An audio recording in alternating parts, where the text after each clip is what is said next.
The morning sun bathes the grand estate in light, signaling the start of a pivotal day within the mansion. Warm sunlight and a gentle breeze filter through the window as a black-haired woman stretches comfortably in her bed.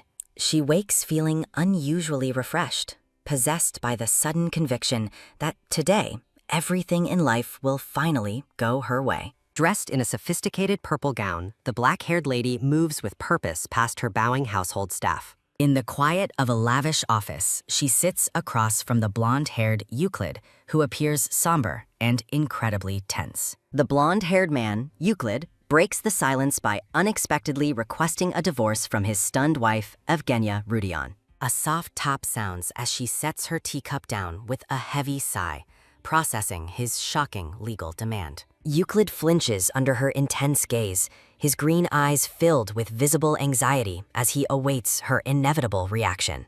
Evgenia reminds herself to soften her stern expression, realizing that her cold aura is genuinely scaring the poor man. Maintaining her composure, the black-haired woman asks him if he truly intends to end their marriage so abruptly. Sitting with her arms crossed, she tells him that she is actually quite generous when it comes to white lies. She flashes a radiant, intimidating smile, asking him to answer again while keeping her supposedly generous nature in mind. Euclid remains silent, his head bowed as he struggles to find the words to respond to her terrifying charm. He places a firm hand on the document, confirming his resolve and revealing that the paperwork is already signed. A wave of genuine shock washes over the black-haired woman as she realizes he is serious about leaving her. She clutches the papers, stunned that her husband had the foresight and courage to prepare the legal documents in advance. Examining the sheet, she recognizes his elegant handwriting and realizes Euclid has already committed to the separation. Her thoughts race in disbelief as she grapples with the suddenness of his desire to part ways forever.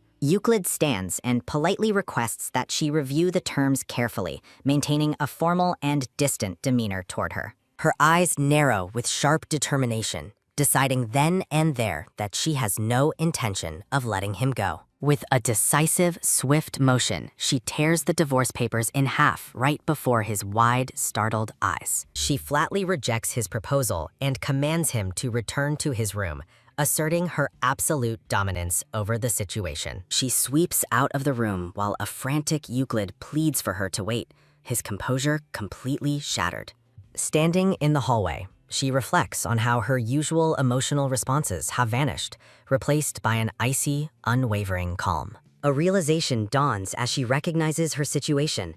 She has somehow ended up living inside the world of a novel. She looks down at her elegant purple dress, beginning to understand the role she now occupies in this literary world. In her previous life, she was a lucky baby, surrounded by a supernatural abundance of wealth and financial fortune. Her father's career soared after her birth, but his arrogance drove her mother to take her and leave home. They moved to the city, leaving behind the man who had become unrecognizable through his newfound power and greed. Desperate and drowning in debt, her father eventually returned, begging for a second chance to be a family again. Upon their return, his business miraculously flourished once more, as if her presence alone guaranteed his immense success. Relatives who once mocked him soon scrambled for a piece of the vast wealth that seemed to follow her. Tragic accidents claimed her parents and grandmother, leaving her alone with a massive inheritance as she entered adulthood. Standing before the city skyline, the modern woman acknowledges her incredible, yet lonely, luck with money and investments. Her life became a blur of winning lottery tickets and skyrocketing stocks until she had more wealth than purpose. Surrounded by shadows of greedy people, she realized that everyone around her only cared about her overflowing bank accounts. Sinking into a deep distrust of others, she abandoned the idea of dating, finding comfort only in her digital world. She found solace in binge reading a popular web novel titled The Saint's Dangerous Choice on her mobile phone. Lying in her pajamas, she became obsessed with Euclid, declaring the minor character to be her favorite future. The novel followed Melissa, a saint caught in a reverse harem battle between a prince, a priest, and an assassin.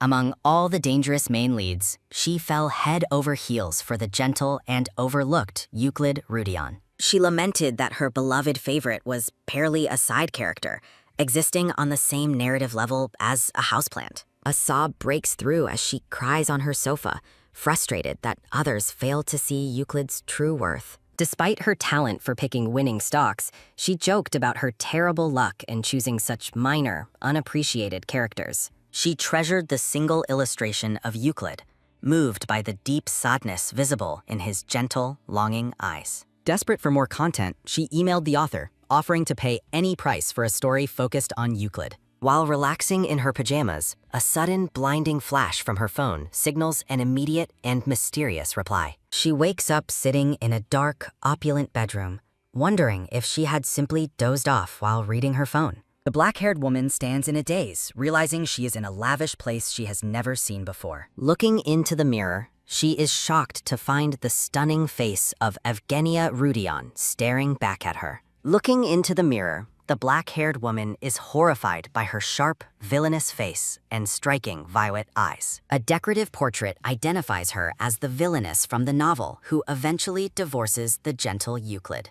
Panicked and confused, Evgenia Rudion clutches her bandaged head, struggling to comprehend how she possessed this body. She recalls receiving a mysterious email from the author before being swallowed by a blinding flash of light. As a sudden, quick knock sounds, the woman hides under her covers, wondering if she actually died. Trembling with nerves, the black-haired woman looks up and cautiously asks who is at her door. A young maid with brown hair and golden eyes enters the room carrying a formal tea service. The maid gasps in delight that her lady is awake, while Evgenia asks for her identity in confusion. Startled, the brown-haired maid identifies herself as Anne, deeply concerned that her lady does not recognize her. Evgenia realizes this girl is the protagonist's right-hand maid, confirming that the novel has become her new reality. Anne rushes to steady the swaying woman, pleading with her not to overexert herself during her recovery. Her eyes narrow with sharp focus as she attempts to determine the exact timeline of the current events.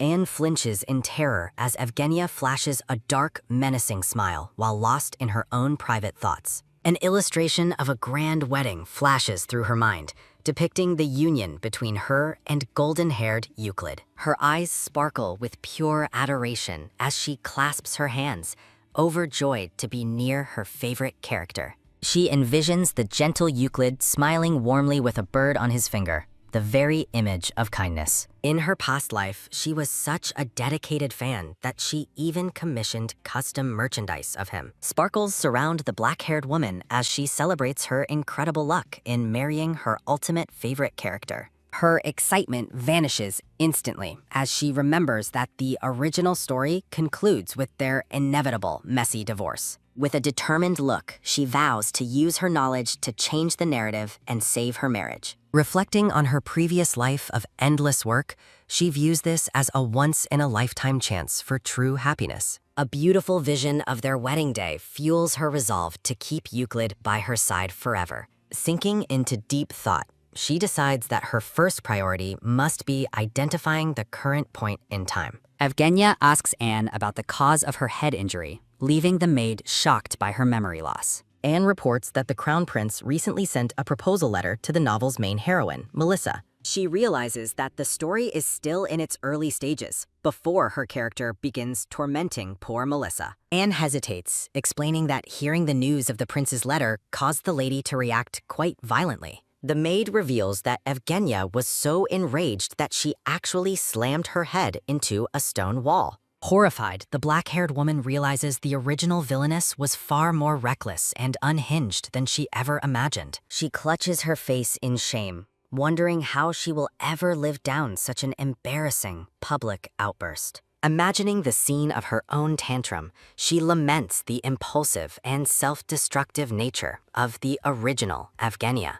She realizes that her terrible reputation might actually help her get the Crown Prince to despise her completely. Standing up with renewed purpose, the black-haired woman announces her immediate intention to speak with the Duke. She heads for the door to renounce her obsession with the prince, ignoring Anne's frantic pleas to wait. A sharp, metallic clank sounds as guards cross their spears, blocking her exit with a threatening, sudden motion. The woman freezes in place, her face turning pale with absolute terror as she stares at the blades. She collapses in fear, covering her eyes while Anne furiously demands the guards lower their weapons immediately. Evgenia realizes her severe ichnophobia from her previous life has unfortunately followed her into this new world. Her eyes widen in realization as she processes the guard's statement about her not being allowed to leave. The sight of the armed guards flanking her bedroom door confirms her suspicion that she is being confined. Anne apologizes for her silence, explaining that the Duke ordered her to be placed under strict, immediate discipline.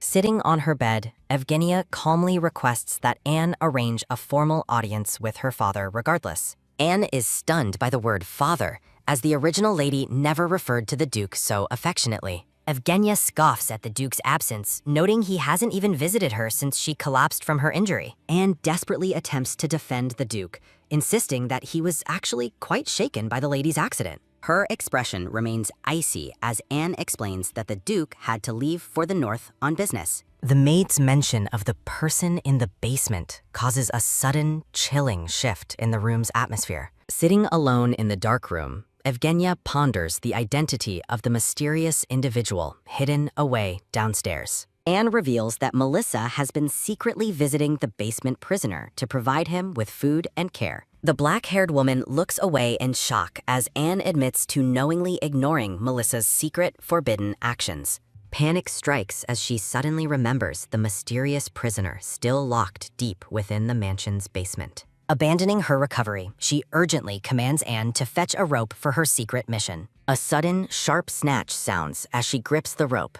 determined to escape her room. With Anne's terrified assistance, she clumsily scales down the mansion walls under the cover of night. While Chibi Anne wails in concern, Chibi Evgenia offers a confident smile and promises a swift return. A sudden, sharp clack of her high heel sounds against the stone, highlighting her stubborn commitment to fashion. She carefully adjusts her footing, praying that she hasn't already committed irreversible atrocities against the prisoner. Landing with a soft thud, she stands alone in the moonlight, determined to fix the story's trajectory. She wipes sweat from her brow, finding strength in her dream of eventually marrying her favorite character. Anne waves frantically from the balcony, her voice echoing with desperate pleas for her lady to remain safe. A sudden, cold breeze causes her to shiver as she navigates the silent, moonlit grounds toward the annex. The scene shifts to the imposing annex building, its dark windows hiding the secrets of the dungeon below. Standing before the looming structure, she notes that the current guard patrol timing is perfectly in her favor. Hiding behind a tree, she gasps in panic, terrified the prisoner might have escaped before she could intervene. She recalls Melissa, the novel's gentle blonde heroine, whose kindness sets the entire plot into motion. Memories of Melissa secretly providing food and medicine to the captive Richard flash through her mind. She laments her timing, wishing she had possessed Evgenia earlier to prevent the suffering Richard endured. A metallic creak sounds as she reaches for the door, determined to change Richard's dark fate. Descending into the shadows, she reflects on how Melissa's compassion unknowingly triggered Richard's future obsession. Her footsteps echo through the cold stone corridor of the dungeon as she searches for a specific cell. She stops abruptly before the iron bars, her heart racing as she gazes into the dark prison cell. A wave of relief washes over her as she confirms that Richard has not yet fled his confinement. Chained and weary, the pink-haired Richard sits on the floor, his striking red eyes filled with silent exhaustion. She stares at his face, moved by the visible pain and loneliness etched into his handsome features. She envisions Richard as he should be, a grand figure of power and nobility, far from these chains. System notes reveal that Richard is the story's most dangerous lead, a man with twisted, stunted emotions. She remembers how Melissa's secret gifts of bread became the only source of warmth in Richard's cold life. This simple act of kindness was the catalyst that taught the broken man the meaning of love. The vision shifts to a darker future, where Richard's gratitude transforms into a terrifying, vengeful obsession. Richard's piercing gaze promises a future of kidnap and imprisonment if the original story remains unchanged. Gazing at the real Richard, she is struck by how he exceeds every illustration in beauty and presence. She stands before the bars, admiring his baby deer eyes and understanding why readers adored him so much. Richard looks up with a start, his red eyes reflecting genuine concern for her instead of expected hatred. Confused by his gentle reaction, she wonders why the man she supposedly tortured seems worried about her. An intense close-up reveals his vibrant red eyes staring directly at her like she is his greatest enemy. She breathes a sigh of relief upon seeing his eyes are still intact, unharmed by the original villainess. Horrific memories surface of the original Evgenia planning to gouge out Richard's eyes in a fit of rage. Stealing her resolve, she decides to free him now to prevent the monster he is destined to become. She notices a mysterious red mark on the back of his hand as he grips the prison bars. Reaching out, she hesitates, terrified that releasing him might only lead to her own swift and certain death. She touches the magic bracelet Anne provided, a small comfort against the danger she is about to face. Richard stares up at her from the shadows, his expression unreadable behind his messy pink hair. With a sharp, authoritative tone, she commands the prisoner to step out from his dark cell. She presents a heavy iron ring of keys, instructing Richard to finally unlock his own shackles. A sudden metallic clink sounds as the keys slip from her hands, landing near Richard's feet. Chibi Evgenia recoils in horror, realizing her accidental harshness makes her seem like the original villainess. Richard remains eerily silent, his face obscured by shadow as he processes her unexpected offer of freedom. A sharp, heavy clack echoes through the cell as Richard begins the process of unlocking his chains. While he works on the shackles, she decides to search for any belongings he might have had.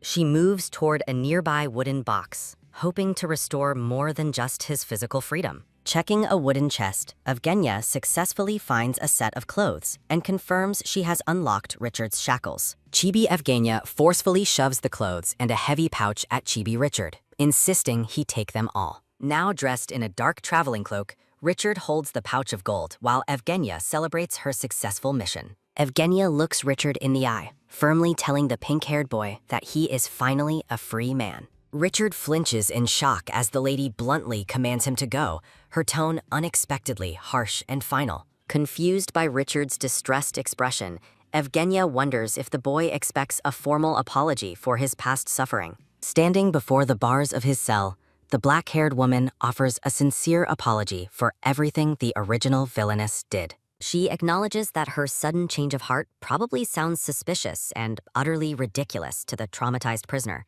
Richard stares at her, stunned, as she expresses genuine remorse for buying him and locking him in the basement. A sudden, sharp clink sounds as Richard grips the pouch, which Evgenia explains contains enough gold and jewels for him. She encourages him to use the money to settle down comfortably elsewhere, away from the cruelty of this mansion. Evgenia offers a gentle smile, reaffirming that Richard is truly free to leave his dark past behind forever. Gripping the pouch with his marked hand, Richard remains silent while Evgenia worries about providing him with medicine later. The pink-haired boy looks away, his voice trembling as he asks why he is being forced to leave. Tears stream down Richard's face as he desperately begs the lady to let him stay by her side. Evgenia is completely bewildered when the prisoner suddenly collapses to his knees, crying out for her in desperation. Sobbing, Richard asks if he is being thrown out because he failed to address her as his master. His hands shake as he clutches at her dress, terrified that he is being discarded like a broken tool. Crying hysterically, Richard admits to his supposed mistakes and pleads with Evgenia not to abandon him in the night. Looking at the weeping boy, she reflects that Richard is only 18, far younger and more vulnerable than expected. She realizes that for someone raised as a slave, the prospect of freedom feels more like a cruel rejection. Richard continues to cry for a long time until Evgenia's silence finally forces him to accept her decision. Resigned and broken, the boy finally turns and walks alone through the moonlit trees away from the dungeon annex. Watching his retreating figure, Evgenia feels an unexpected pang of guilt despite having given him his freedom. Chibi Evgenia compares the weeping Richard to a pathetic, abandoned puppy, a far cry from his future master assassin persona. Re-entering the main mansion, she tries to justify her choice, knowing she cannot keep him merely out of pity. She envisions Richard's destined future as the ruthless leader of an assassin guild, a path fueled by his deep-seated vengeance. A metallic creak sounds as Evgenia slips back inside the heavy mansion doors, hoping her absence went unnoticed. She tiptoes through the silent, moonlit grand hall, unaware of a tall, dark figure watching her from the shadows. A sudden, sharp "hey" calls out to her, freezing Evgenia in place as her face pales with absolute dread. Heart racing, she realizes she has been caught by a man in a formal blue and gold knight's uniform. Panic consumes her as she realizes that being caught outside her room could lead to severe, immediate trouble. Turning to face her pursuer, Evgenia is struck by the man's familiar face, realizing he looks remarkably like herself. A vision confirms that the black-haired man with piercing blue eyes is indeed a high-ranking Basilian royal knight. She identifies the man as Alexis Basilian, the family's second son and her own biological younger brother. Alexis demands an explanation, questioning why his supposedly disciplined sister is wandering the mansion halls in the middle of the night. He mockingly asks if their father's orders have become a joke to her, while Evgenia internally curses her terrible luck. Alexis is baffled by her uncharacteristic silence, expecting her to erupt into one of her usual violent tantrums. Staring at her head bandage, the brother wonders if Evgenia truly lost her mind when she smashed it against the wall. Fed up with his arrogance, Evgenia snaps back, asking if he threw his knightly manners to a passing dog. Alexis flinches in visible shock when his sister sharply questions if that is how he should speak to his elder. Stuttering and confused, the young knight asks what she thinks she is doing by calling herself his sister. He stares at her with a mix of suspicion and disbelief, clearly rattled by her sudden change in demeanor. Alexis continues to question her, his expression hard as he struggles to process his sister's bizarrely polite behavior. Evgenia recalls that in the past, Alexis used to despise it whenever anyone referred to her as his older sister.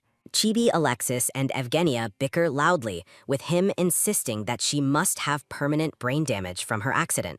Looking away in annoyance, Evgenia tells herself she doesn't need his approval and just wants him to leave. Turning back with a glare, she commands him to stop pretending he actually cares about her well-being. An oppressive silence falls between them as Evgenia wonders if her words were perhaps a bit too harsh. Alexis looks genuinely hurt, begging her to yell or get mad instead of treating him like a complete stranger. Evgenia feels an unladylike sneeze approaching, fearing for her hard-earned dignity while her internal voice warns of impending disaster. A muffled, suppressed kurung sounds as she sneezes, much to the bewilderment of her black-haired brother, the knight Alexis. Alexis calls out to his sister while she covers her face, blushing from the sheer embarrassment of the clumsy moment. The young knight's expression softens with uncharacteristic concern as he wonders if his sister's red face means she was crying. A sharp, loud achoo sounds as Evgenia loses her battle against the persistent tickling sensation in her nose once more.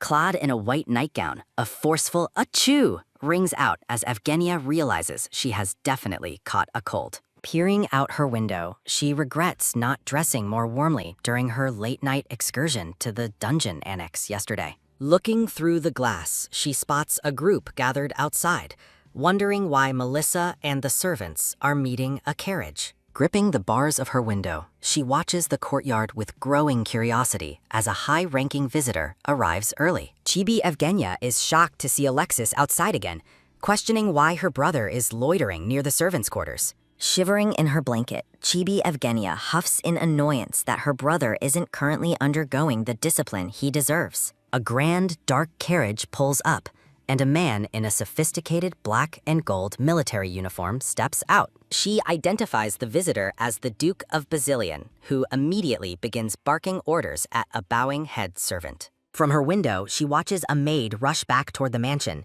sensing an urgent matter is finally unfolding. Melissa bursts into the room, breathlessly announcing that the Duke has arrived and specifically requested the lady's immediate presence. Realizing she is the reason for the Duke's visit, Evgenia decides this is the perfect chance to advance her plans.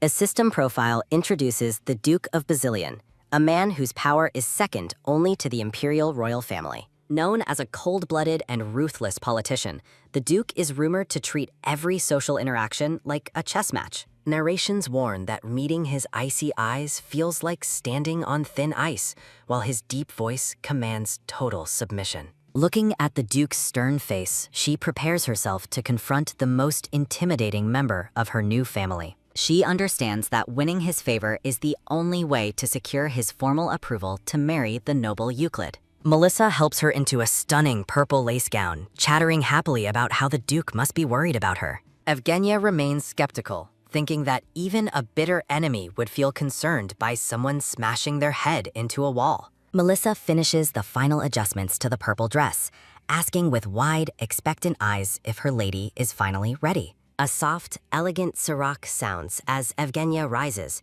her gown shimmering with a newfound resolve to face the Duke. Despite her maid's concerns about her fever, Evgenia grips the door handle and insists on meeting her father right now. Stepping into the hall, she stops before a young, brown-haired knight who is standing guard with a long, ceremonial spear. Recognizing the knight she previously intimidated, she realizes she must silence him properly to keep her secret dungeon visit hidden. With an authoritative air, the black-haired lady asks the trembling guard for his full name to seal their silent pact. Stuttering in terror, the knight identifies himself as Gressel Fion, a name that seems strangely familiar to the transmigrated lady. She offers a chillingly sweet smile, promising to tell the Duke that Gressel stood guard outside her room all night. A sharp, crisp pot sounds as the terrified knight salutes, his face a blur of frantic relief and absolute obedience. As they walk away, Melissa playfully asks her lady if she has developed a secret crush on the nervous young knight.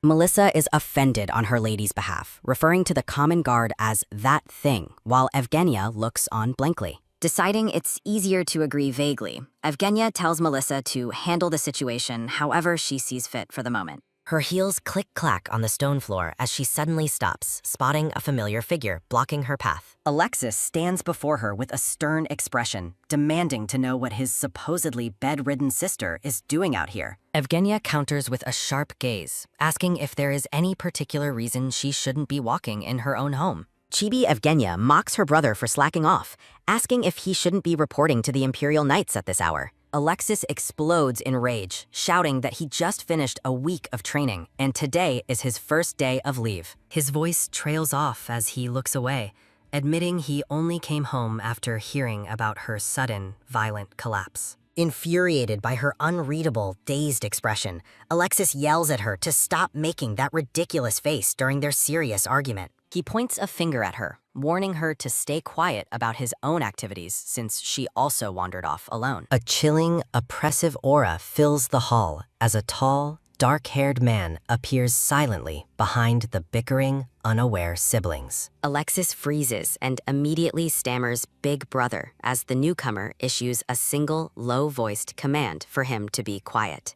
Listening to Alexis's terrified reaction, Evgenia realizes this imposing man must be the first son of the Basilian household. A formal introduction confirms the man is Leihart Basilian, the eldest son and heir to the Duke's immense power. A sharp quag sounds as she tightly grips her dress,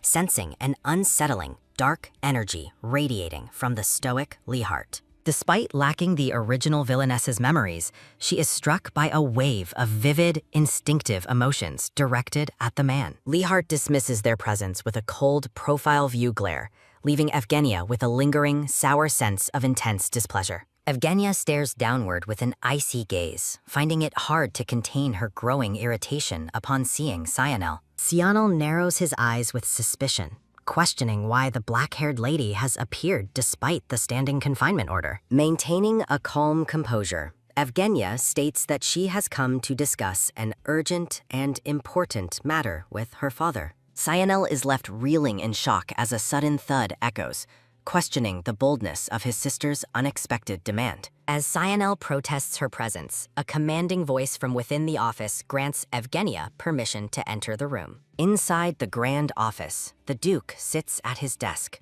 his voice cold and authoritative as he addresses his children. The brown-haired Duke gazes forward with a stern, tired expression, his military uniform reflecting his high and rigid status. With a piercing look, the Duke commands his daughter to approach, reminding her that he gave the order himself. Evgenia stands tensely between the men, the atmosphere in the room thick with silence and her own mounting internal pressure. As her heels click-clack across the floor, Evgenia fears the Duke is even more terrifying than the novel described. The black-haired lady feels a sting of injustice, wondering why she must suffer for the past tantrums of her predecessor. The Duke suddenly pauses as he looks at his daughter, his stern demeanor flickering with a moment of visible hesitation. Crystal-clear tears fall from Evgenia's purple eyes as she looks at her father, her silent sorrow filling the ornate room. Horror washes over the Duke's face as he shouts his daughter's name,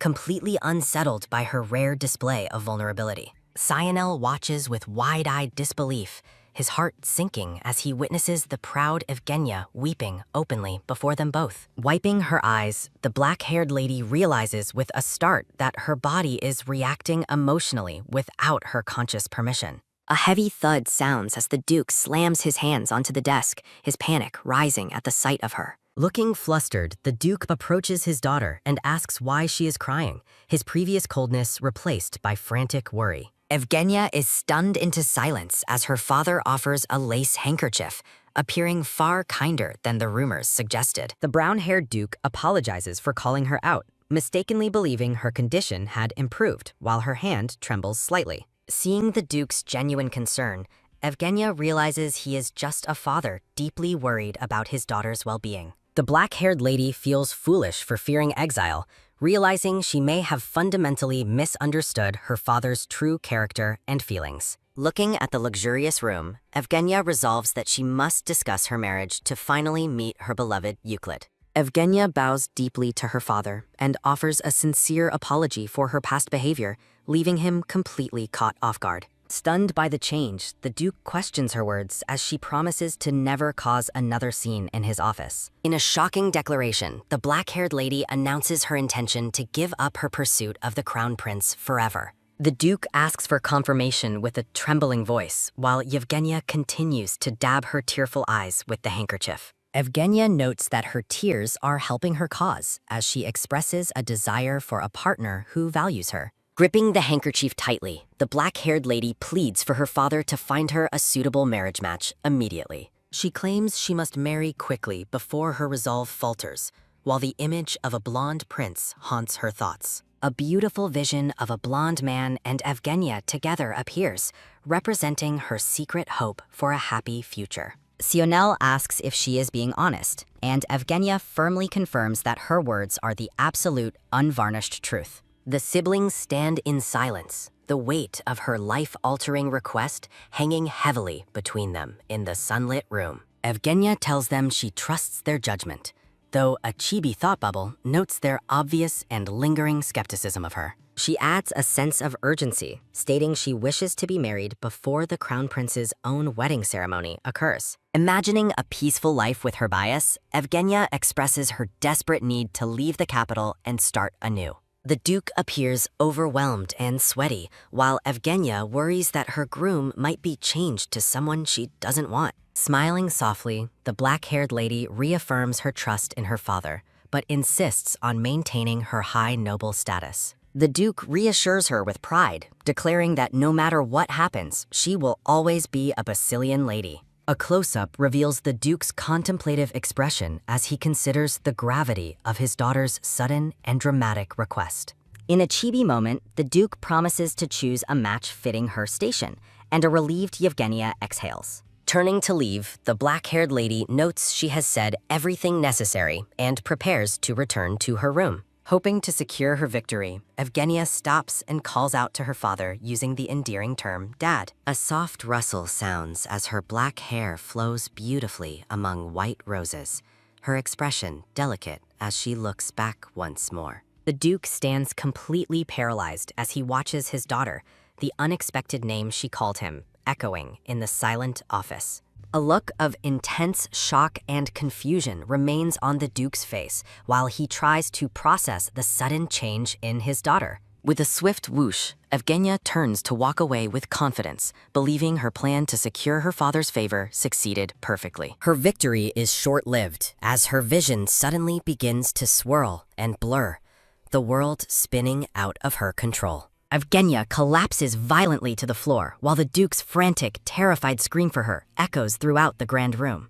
Darkness enshrouds the scene as panicked voices scream for a physician to attend to the fallen and unconscious Duchess immediately. Leehart checks the feverish Evgenia's forehead, ordering others to move aside as he realizes how sick she truly is. Panic ensues in the bedroom as Duke Basilian and his sons gather around, frantically demanding a physician for the lady. A physician carefully examines the bedridden Evgenia with a stethoscope, confirming she has developed a significant cold. The doctor advises Duke Basilian and Linhart to let her rest, prescribing medicine to ensure a smooth recovery. Chibi Duke Basilian explodes in a fit of angry confusion, questioning how his daughter caught a cold while isolated. The Duke remains suspicious, though the physician insists her condition isn't caused by her earlier self-inflicted head injury. Sweating and weakened, Evgenia rests while the physician notes that her body and mind have been severely drained. Duke Basilian shouts in frustration,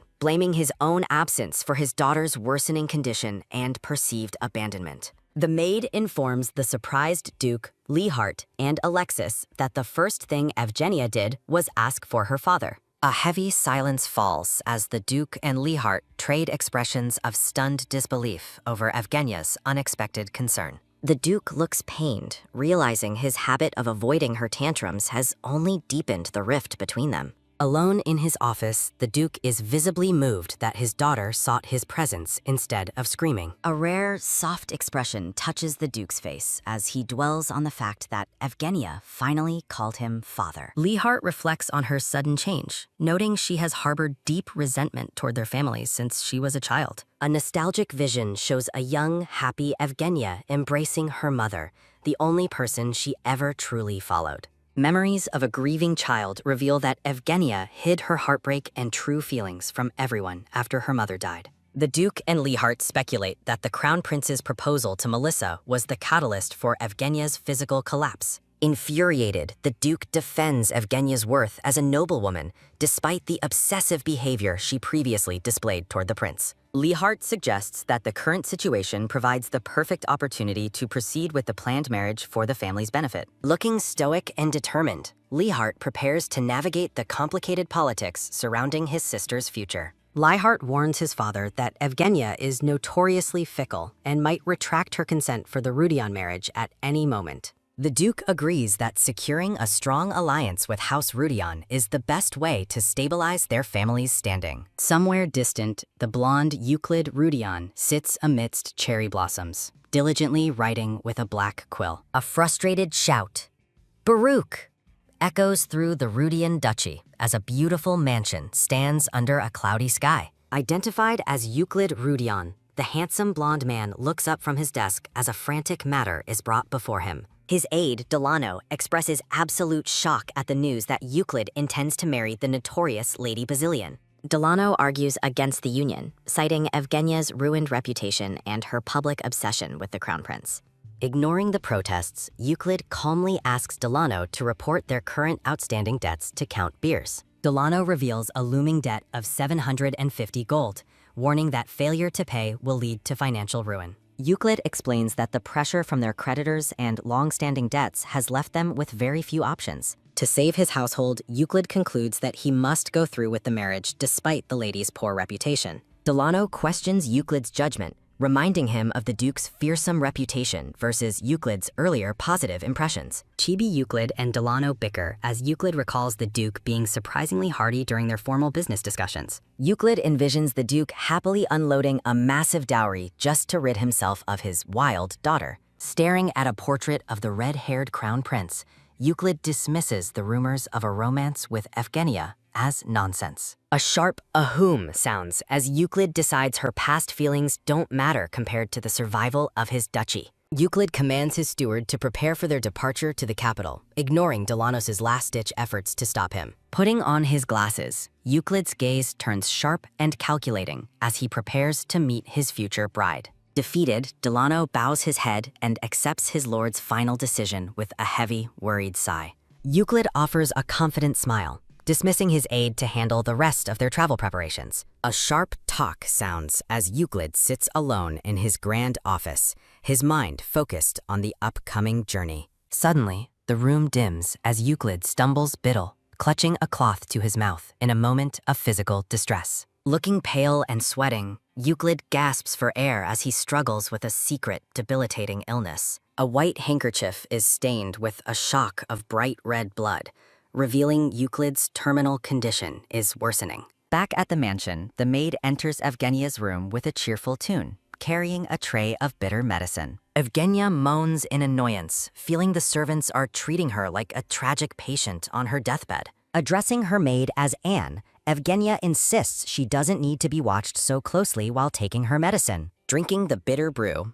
Evgenia realizes her family's overprotective behavior stems from her recent collapse and suicide attempt. She imagines her father and brothers hovering over her, their shouting voices calling her scrawny and weak. Evgenia wakes fully, staring at the gathered men with a look of pure exasperation, wondering what they are all doing.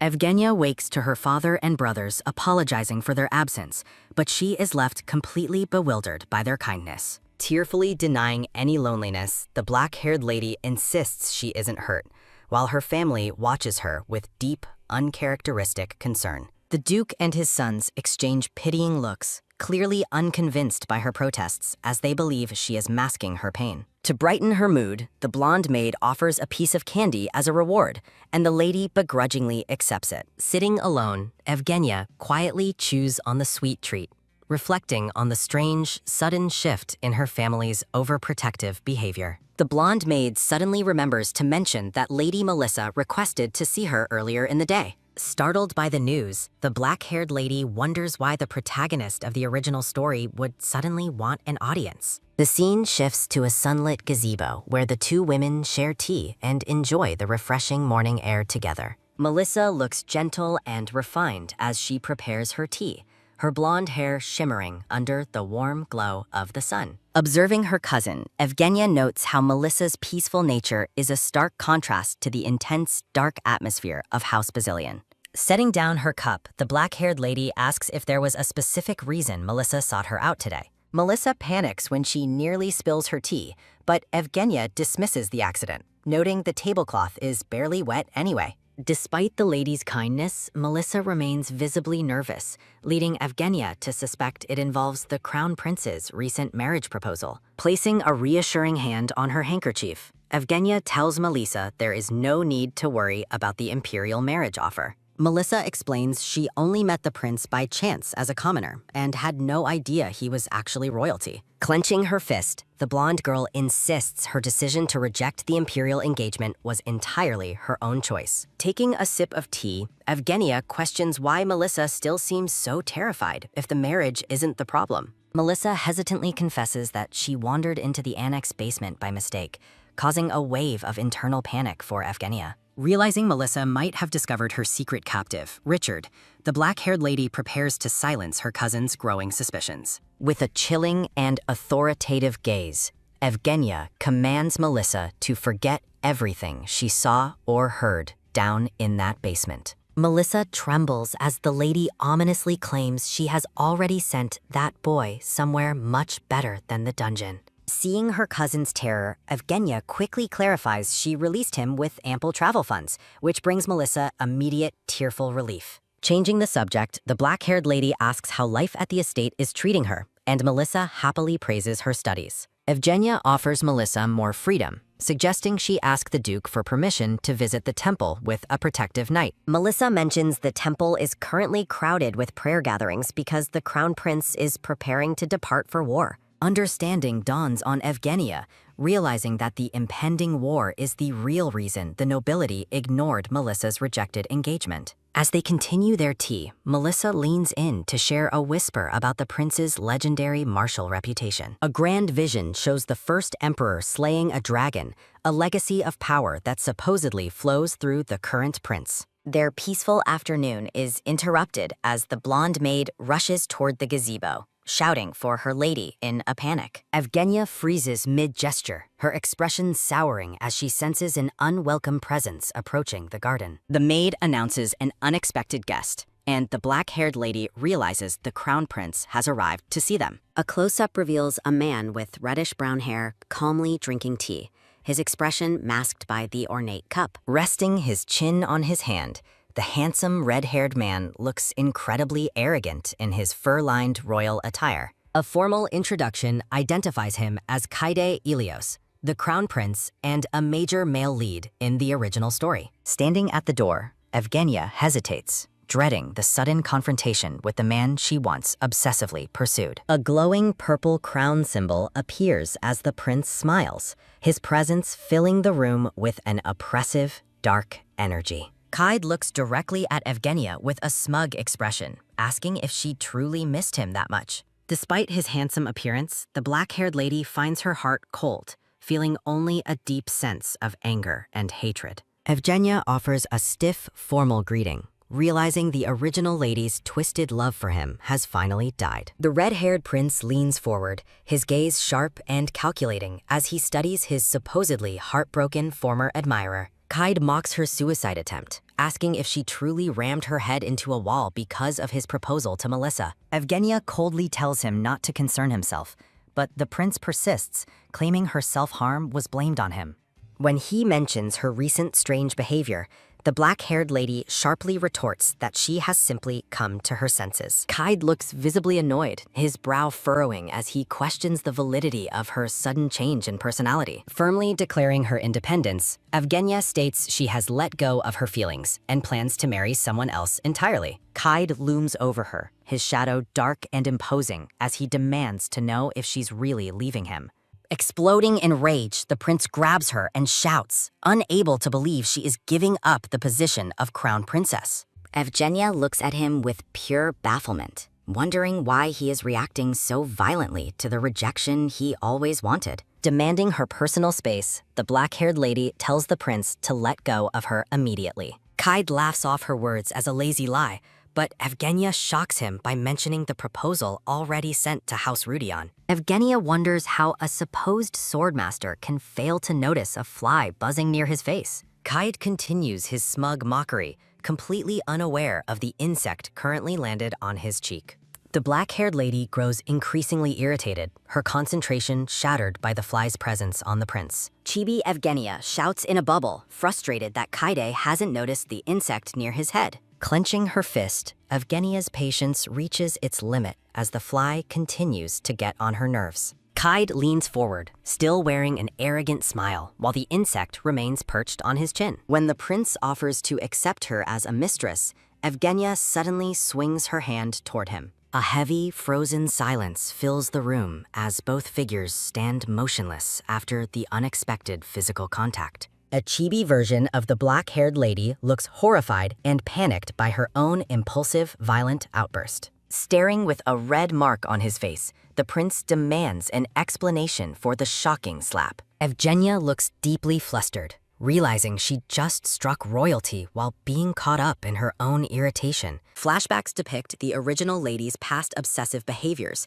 though she never previously resorted to physical violence. The narrative notes that even at her worst, the former Yevgenia never lost control past a certain line. Past memories show Kaide deliberately ignoring Evgenia to dance with other ladies during formal events. Despite his neglect, the original lady was the one who always handled the messy endings of his flings. A childhood memory illustrates the long history of irritation and boredom that has defined their relationship.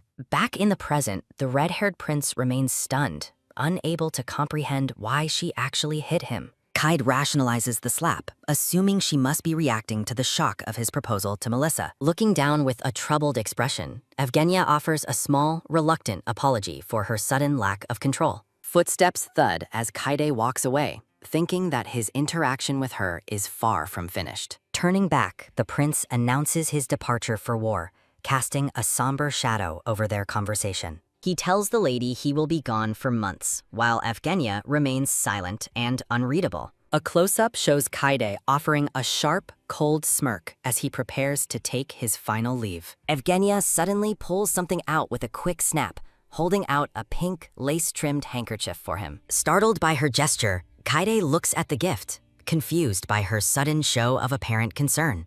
Evgenia notes the delicate lace, suggesting the gift matches his refined but arrogant royal personality perfectly. With a firm clack, Kaide snatches the cloth, his expression shifting into one of dark satisfaction. The prince looks back over his shoulder, his red eyes glimmering with a newfound, dangerous interest in her. To Kaide, Evgenia's cold violet eyes now resemble strong liquor, intoxicating and far more complex than before. Enveloped in a menacing red aura, Kaide smirks while clutching the token he received from the lady. The sun sets over the grand Basilian estate, marking the end of the prince's unexpected visit. Alone in the parlor, Evgenia sighs and rubs her temples in a state of sheer mental exhaustion. Reflecting on the day, she finds it unbelievable that she actually slapped the crown prince of the empire. A chill runs down her spine as she realizes her slap might have backfired into attracting his attention.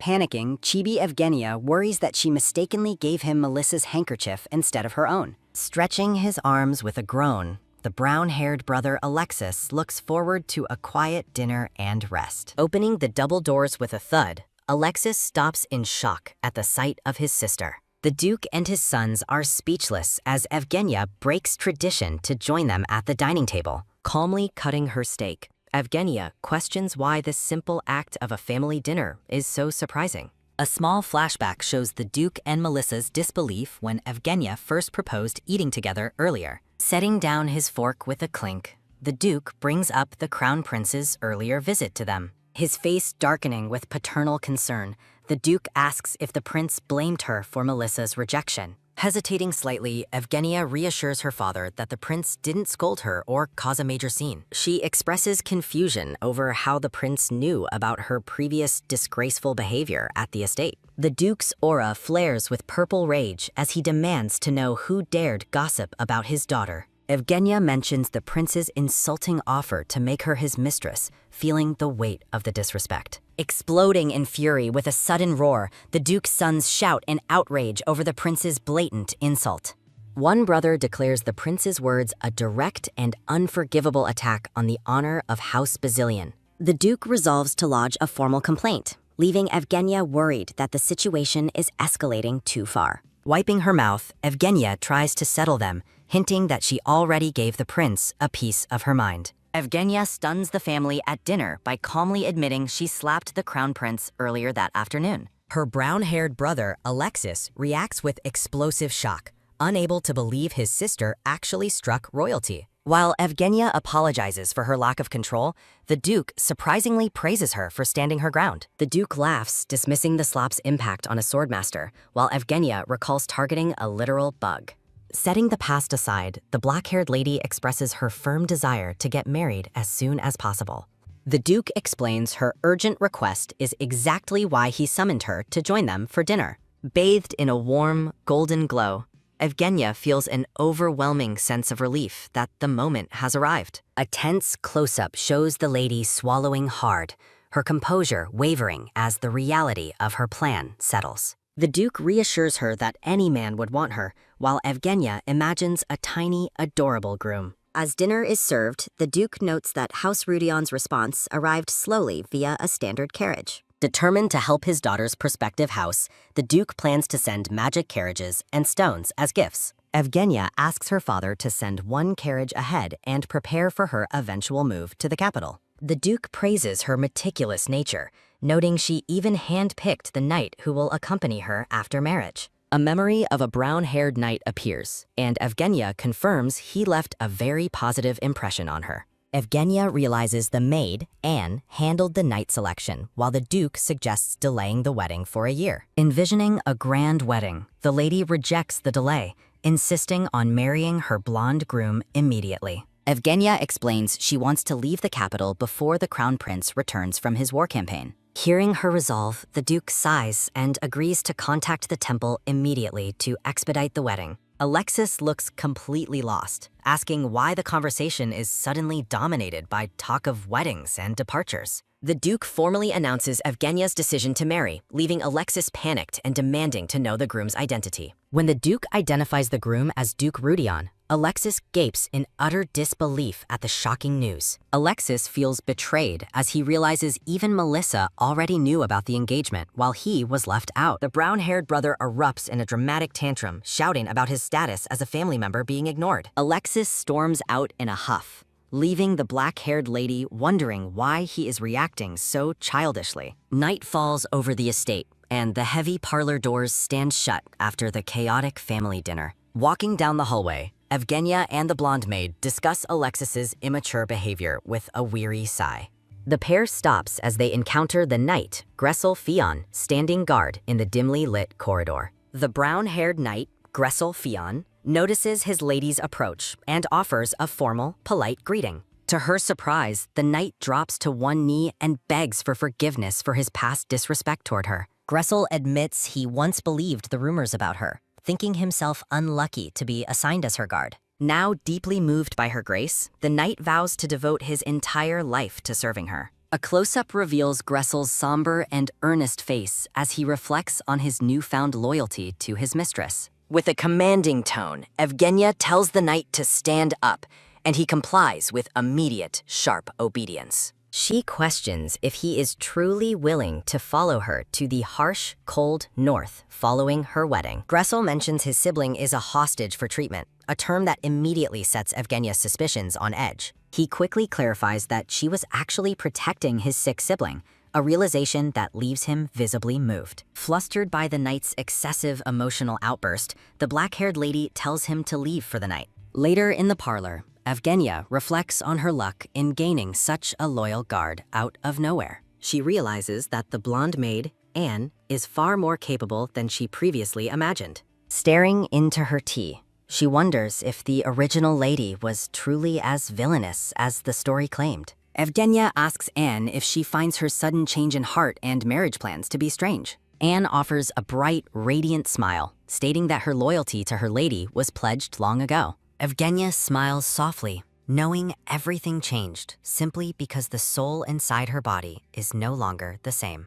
A chibi version of the maid cheers for the marriage as the scene transitions to a dark night. A man lies on the floor in a dark room, gasping in agony as he clutches his head. Kneeling before a statue, the man begs for death, his desperate plea echoing through the silent, cold cathedral. The man, a silver-haired priest, wonders if helping Lady Basilian will finally bring him the relief he seeks. Another man approaches the silver-haired priest, warning him that his endless all-night prayers will lead to collapse. The priest's companion notes his strong character, looking with deep concern at the exhausted, sweat-drenched man. The narrative identifies the haunted, worn-down man as High Priest Damien, a key figure in the unfolding drama. Damien, the silver-haired high priest, visits his companion late at night to deliver an urgent, mysterious report. Narrator text explains that Evgenia's new groom is surprisingly not the crown prince, defying her well-known obsession. The long-haired man gasps in shock as Damien reveals his intentions regarding the upcoming unexpected Basilian wedding. Walking through the cathedral, the silver-haired Damien announces he will personally preside over the lady's wedding ceremony. Damien clutches his pendant with a somber, determined look, fixated on personally overseeing the union of House Basilian. A bright morning sun rises over the grand Basilian estate, signaling the start of a busy new day. Tension hangs heavy in the parlor as Alexis and Evgenia sit in an awkward, brooding silence together. Alexis explodes in frustration, shouting at his sister for glaring at him, though she remains calm and collected. Weary from the conflict, Evgenia notes that her brother is still sulking over her sudden engagement news. A chibi version of Alexis buries his face in a pillow, grumbling childishly about being ignored by family. Despite the friction, Evgenia hopes to mend their relationship and enjoy some family harmony before her wedding. Sitting across from her brother, Evgenia points out his impending departure for war and his unnecessary grumpy brooding. Alexis asks why her treatment of him has shifted so drastically, catching the black-haired lady completely off guard. Hugging his pillow tight, Alexis complains that he was never allowed to call her by the familiar title, Nuna. Evgenia looks away, haunted by a past she doesn't fully understand as she reflects on her old self. A painful memory shows a young Alexis offering flowers to a cold, distant, and remarkably cruel child Evgenia. In the flashback, the young lady harshly forbids her brother from ever addressing her with any affection. With a cruel slap, the young Evgenia knocks the bouquet out of her brother's hands without a second thought. The discarded flowers lie on the ground as the young boy gasps, his heart broken by her coldness. Present-day Evgenia realizes how brutally cold the original lady was toward her own adoring younger flesh and blood. Looking at her reflection, she wonders what drove the original Evgenia to be so hateful toward her brother.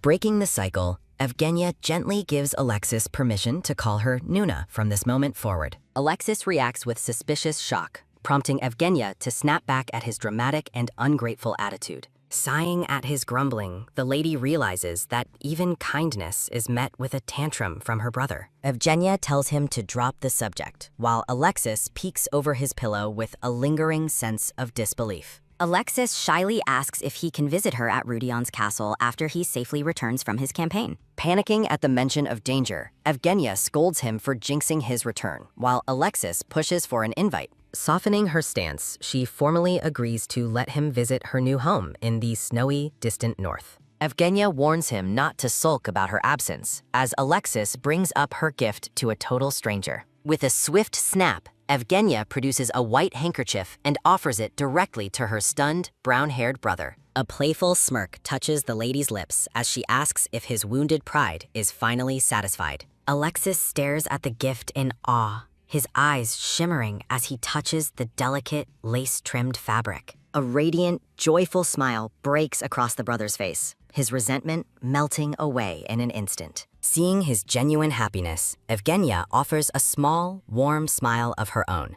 finally bridging the gap. The scene shifts to 3 days later as life continues in the bustling, sun-drenched capital city. A luxurious magic carriage thuds through the streets, carrying the prospective groom toward his bride's estate. Inside, the blonde-haired Euclid Rudion reviews papers while expressing gratitude for the Basilian family's incredible generosity. Euclid's brown-haired vassal crosses his arms, deeply suspicious that the Basilians are hiding a dark, secret scheme. The vassal whispers about the double dowry, but the calm, blonde-haired Euclid remains focused on his documents. Looking through his spectacles, Euclid wonders if the lady's sudden haste is simply born from a devout nature.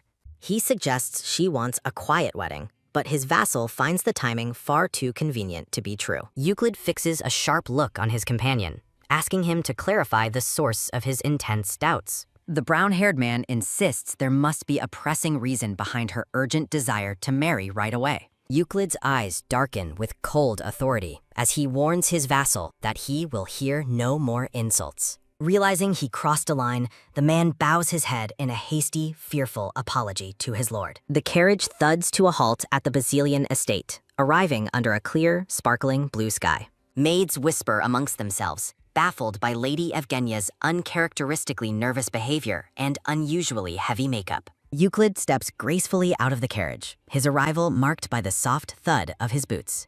Bathed in golden light, the handsome Duke Rudion makes a striking first appearance at his bride's home. The narrative flashes back 3 hours, where a piercing scream and confused shouts echo through Evgenia's room. Evgenia screams in absolute horror upon discovering a bright red pimple right on her forehead. Despair clouds the room as Anne knocks and enters to find her lady sulking at the vanity. A sudden, sharp gasp escapes the blonde maid as she sees the blemish on the lady's skin. Anne frantically apologizes, suspecting that one of yesterday's facial packs must have caused an unfortunate allergic reaction. A flashback shows the over-enthusiastic maids fanning her green-masked face, realizing their skincare routine has backfired spectacularly. Evgenia desperately asks for a way to fix it, but Anne firmly warns her against popping the pimple. Chibi Evgenia clutches her fist, nervously wondering if she can truly trust the maid to hide the disaster. A few hours later, the dark-haired Duke Sionel and his attendants wait in the hall as the scene shifts. Duke Sionel stares in disbelief, questioning what on earth Evgenia has done to her face before the meeting. He looks bewildered as he asks if she even bothered to call the dressing maid for help.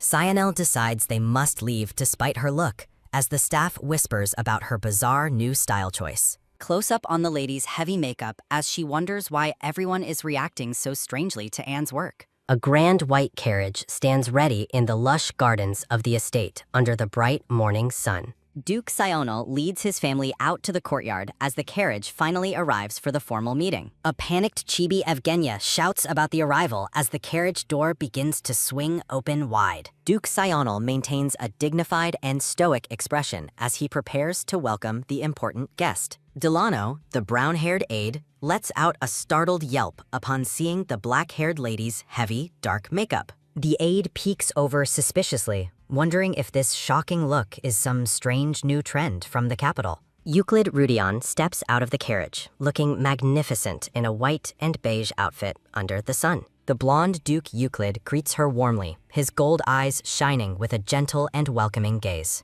Captivated by his presence, Evgenia feels a profound certainty that she was destined to meet this person. Her heart swells with such intense emotion that she feels a sudden, inexplicable urge to start crying. The couple stands bathed in golden light, their contrasting appearances creating a striking and memorable moment together. Euclid introduces himself politely while a tiny, swooning Chibi Evgenia admires his godlike sculpted features and voice. Lost in his beauty, the black-haired lady completely forgets to introduce herself until Duke Sional clears his throat. Regaining her composure, Evgenia prepares to greet him formally, her heavy lace sleeves catching the bright sunlight. She offers a radiant smile and introduces herself, the heavy makeup creating a bold and unforgettable impression. Euclid pauses for a moment, his expression unreadable as he takes in his bride's startlingly dark makeup. To her shock, the blonde-haired Duke reaches out and gently kisses the back of her gloved hand. Euclid closes his eyes during the respectful gesture, his blonde hair glowing in the soft, warm light. An internal scream of pure joy erupts from Chibi Evgenia after the romantic and unexpected hand kiss. She stands stunned, realizing that her ultimate bias has actually performed such a chivalrous act for her. Looking at his hand, the lady greedily wishes he would have held on for just a moment longer. A fierce blush creeps over Chibi Evgenia as she scolds herself for having such shameless thoughts. Duke Sional interrupts the romantic atmosphere, suggesting the weary traveler come inside to rest after the journey. Euclid asks to change his clothes before dinner, and the Duke readily agrees to the polite request. Back in her room, Evgenia looks in the mirror and finally realizes her makeup is a complete disaster. Chibi versions of the group reflect on the fashion faux pas and their lack of matching outfits. Evgenia thinks Euclid is a literal angel for being so kind despite her terrifying and over-the-top appearance. She notes that he spoke gently without even flinching at her face while she could only stare.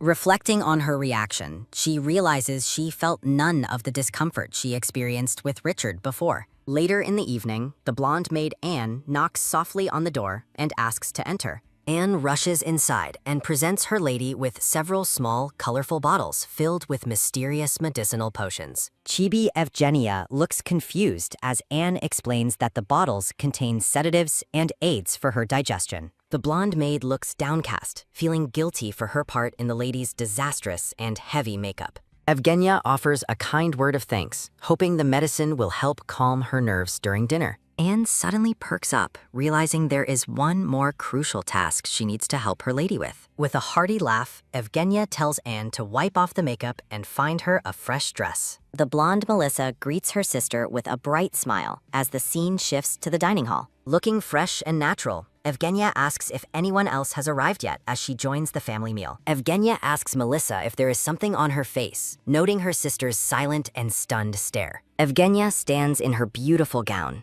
though her heavy makeup gives her an uncharacteristically intense and dark appearance. Melissa asks for Evgenia's opinion on Euclid Rudion, and the black-haired lady finds him to be a good man. Chibi Evgenia blushes with joy, celebrating her golden opportunity to brag about her ultimate bias come to life. Evgenia notes that Euclid possesses an elegant presence, despite their interaction consisting of little more than formal greetings. She reflects on Euclid's compassionate reputation, finding that his gentle demeanor perfectly matches the positive rumors she heard. Evgenia eagerly anticipates their upcoming conversation, while the blonde Melissa looks on with a silent and worried expression. Duke Sional, the black-haired Delano, and the blonde Euclid Rudion make their formal way toward the dining hall. Euclid Rudion looks magnificent in his decorated white outfit, standing poised as the focal point of the grand room. A gourmet feast is laid out across the long table, accompanied by a polite invitation for everyone to sit.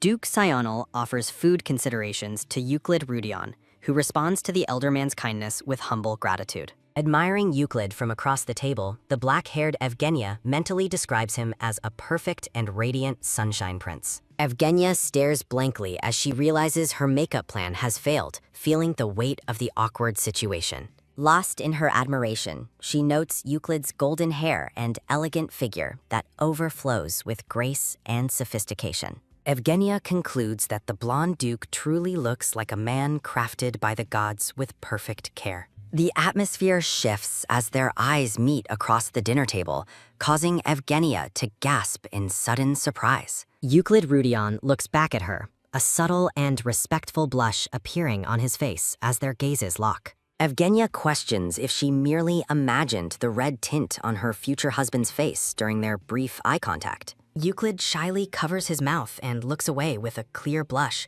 feeling the intensity of the lady's gaze. Duke Sional asks if Euclid is feeling well, prompting a hasty and polite apology from the bashful blonde duke. Noticing her untouched plate, Duke Sional asks the black-haired Evgenia if she has lost her appetite during the meal. Evgenia realizes she forgot to eat because she was completely distracted by admiring Euclid's beauty from across the table. Duke Sional encourages his daughter to ask the Duke any questions she might have to bridge the gap between them. Evgenia stares at the table, thinking to herself that she wants to learn absolutely everything about the mysterious Euclid. Duke Sional playfully asks if she is shy, while the black-haired Evgenia admits she is feeling incredibly nervous. Duke Sional inquires about Euclid's traveling party, noting that only his black-haired aide accompanied him on this trip. Euclid recalls his young nephews in the snowy north, explaining why the children could not join the long journey. He explains that since his stay in the capital will be brief, he decided it was best not to bring them. Duke Sional expresses concern over Evgenia leaving so quickly after the wedding schedule was already moved forward so much. Sional asks Euclid to stay a few extra days, while the black-haired Evgenia awkwardly focuses on her drink. Evgenia questions the necessity of personally greeting the emperor, noting he is not a relative of either noble house. Duke Sional stops mid-sentence, reminding his daughter how the emperor has thought fondly of her since her early childhood. Euclid politely declines the stay, explaining that his young nephews make it difficult to remain in the capital any longer. Euclid clarifies their plans, stating they will spend the final night at the Rudion residence within the capital city. Melissa sadly wonders if the great distance will make it impossible to see her older sister often in the north. Duke Sional attempts to reassure Melissa, but Evgenia firmly states the distant north will be her new home now. Euclid looks noticeably surprised and intrigued by Evgenia's determination to settle and adapt in his far-off northern lands. Evgenia resolves to prove she isn't the cold person he likely expects, hoping to slowly win his genuine trust. As Euclid prepares to take his leave, a chibi version of Evgenia lets out an internal scream of excitement. Duke Sional laughs heartily, calling Euclid his son-in-law and wishing him a safe return trip to the temple tomorrow. Evgenia begs her father to maintain his dignity while he continues to gush over having such a fine son-in-law. Euclid Rudion looks back one last time with a noticeable blush, his expression filled with deep and unspoken thoughts. Inside the dark magic carriage, the black-haired Delano welcomes Euclid back as they begin their journey for the night. Delano asks how the formal dinner went, and Euclid replies that it went well enough for a first meeting. In their chibi forms, the two men discuss the different lifestyle of the capital as the carriage rolls forward. Delano asks for Euclid's honest thoughts on the lady, who describes her first impression as being quite striking. Delano looks puzzled as Euclid falls into a deep and silent contemplation about his encounter with the mysterious lady. Delano admits that the lady's appearance was so shocking that his heart almost stopped the moment he saw her. To Delano's surprise, Euclid looks pensive and sincerely remarks that he found Evgenia to be truly and remarkably beautiful. Chibi Delano lets out a shocked and loud shout, completely baffled by Euclid's unexpectedly positive assessment of her look. Euclid blushes while his black-haired aide, Delano, expresses shock that his master prefers a woman with an intimidating aura. Inside the carriage, Delano wonders if Evgenia seemed gloomy, perhaps even being forced into the marriage against her will. Euclid's pensive expression reflects his internal conflict as he considers his previous plan to offer his bride complete freedom. He admits to himself that his initial plans were foolish the moment he actually met his striking future bride. Narration describes a profound sense of time stopping, as if he had finally found what he long sought. The blonde duke stands poised beside his carriage, looking toward the black-haired lady during their fateful first meeting. A close-up captures the startlingly dark makeup on Evgenia's face as she meets the duke's gaze under the sun. Earlier that evening, Duke CNL asks Euclid if he is curious about the reason for the hurried wedding ceremony. Euclid humbly replies that he is simply grateful for the Duke's favorable opinion and hadn't questioned the timing. Seated together in the Grand Basilian office, the blonde Duke politely thanks the elder man for his kind words. Duke Sional confesses his lack of understanding regarding Evgenia's thoughts while mentioning the persistent rumors about her dark character. CNL mentions that his niece was granted their noble name by the imperial family, which Euclid acknowledges having heard. The Duke explains that when an imperial marriage proposal arrived, he naturally assumed it was intended for his daughter, Evgenia. CNL questions whether the proposal was actually meant for his niece instead, creating a moment of deep uncertainty. Euclid clenches his fist tightly during the sobering conversation, processing the unexpected complexity behind the marriage proposal.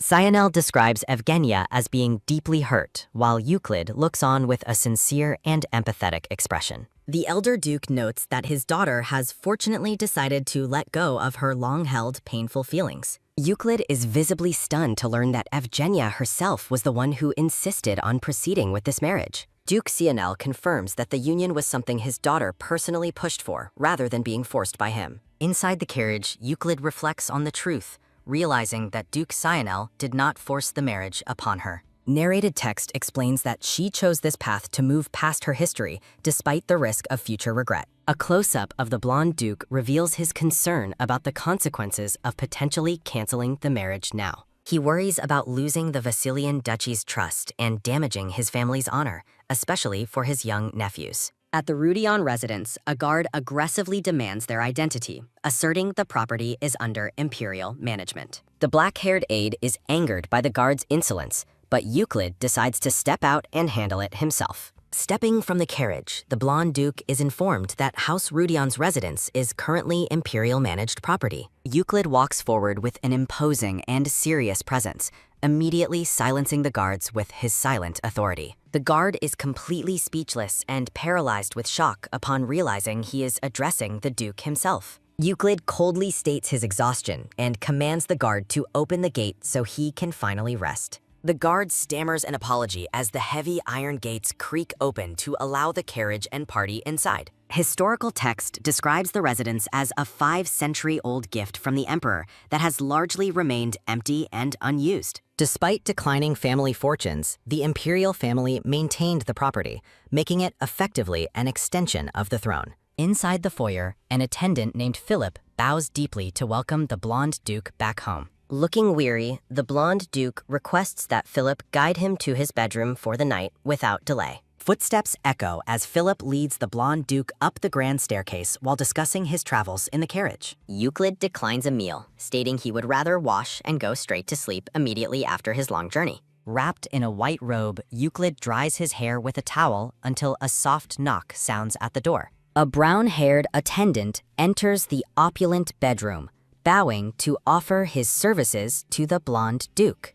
The young servant stands in rigid shock, his mouth open as he takes in the Duke's impressive appearance. Introducing himself as Rick, the servant receives a polite greeting and thanks from the Duke for the bath. Euclid dismisses the young man, who enthusiastically promises to be available whenever the Duke might need anything. Once alone, Euclid sits on the edge of the bed as the door clicks shut behind the departing servant. He reflects on the persistent sense of unease he has felt from the moment he arrived at the residence. Kneeling on the patterned carpet, Euclid searches near the bed to confirm his suspicions about the empty-feeling house. He discovers a hidden purple magic device, comparing the imperial-managed residence to a sophisticated birdcage for monitoring him. Panels reveal surveillance devices planted throughout the room and balcony, confirming that his every movement is being tracked. Clutching the magic device, Euclid stares ahead with a somber expression as a chill runs down his spine. Historical records show the Helios Empire was founded by two houses,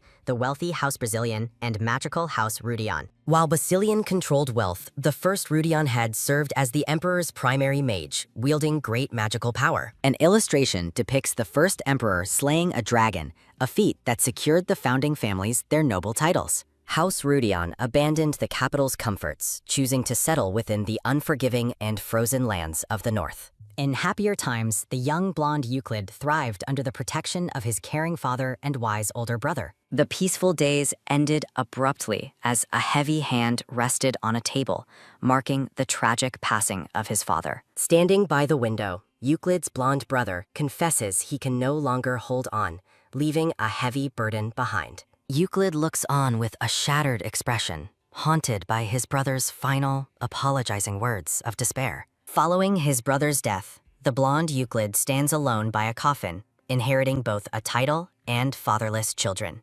Grief consumes Euclid as he struggles to erase the memory of those haunting final words from his mind. Driven by suspicion, Euclid desperately scours the grand residence in search of the truth hidden within its walls. Kneeling on the wooden floor, he discovers hidden eavesdropping devices and magic tools planted to monitor his every move. Trust becomes impossible for Euclid, who watches every servant's gesture through a lens of constant fear and tension. The overwhelming pressure causes Euclid to collapse, a violent shake rattling his frame as he succumbs to the stress. Gasping for air and coughing up blood, the blonde man wonders if death would finally bring him much-needed peace. Despair takes hold as Euclid leans against a table, feeling powerless to even protect his own failing, ailing body. A close-up of Euclid's eye reflects his deep-seated worry for the uncertain future of his brother's helpless children. As a dark-haired woman peeks through the door,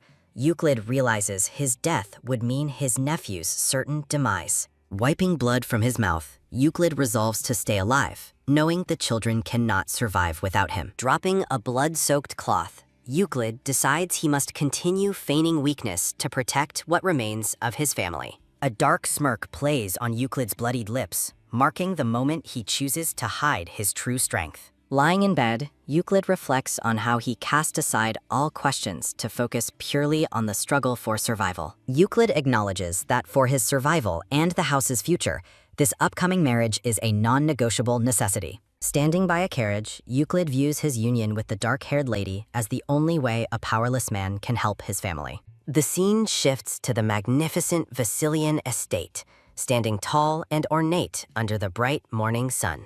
A blonde maid assists the black-haired Evgenia as she prepares for the ceremony, her wedding veil catching the light. Dressed in his formal white and gold wedding attire, the blonde Euclid looks stoic and prepared for his duty. Under her sheer veil, the black-haired Evgenia looks ahead with violet eyes filled with silent, focused resolve. Sunlight bathes the grand architecture of the manor on the wedding day, though the atmosphere remains heavy with anticipation.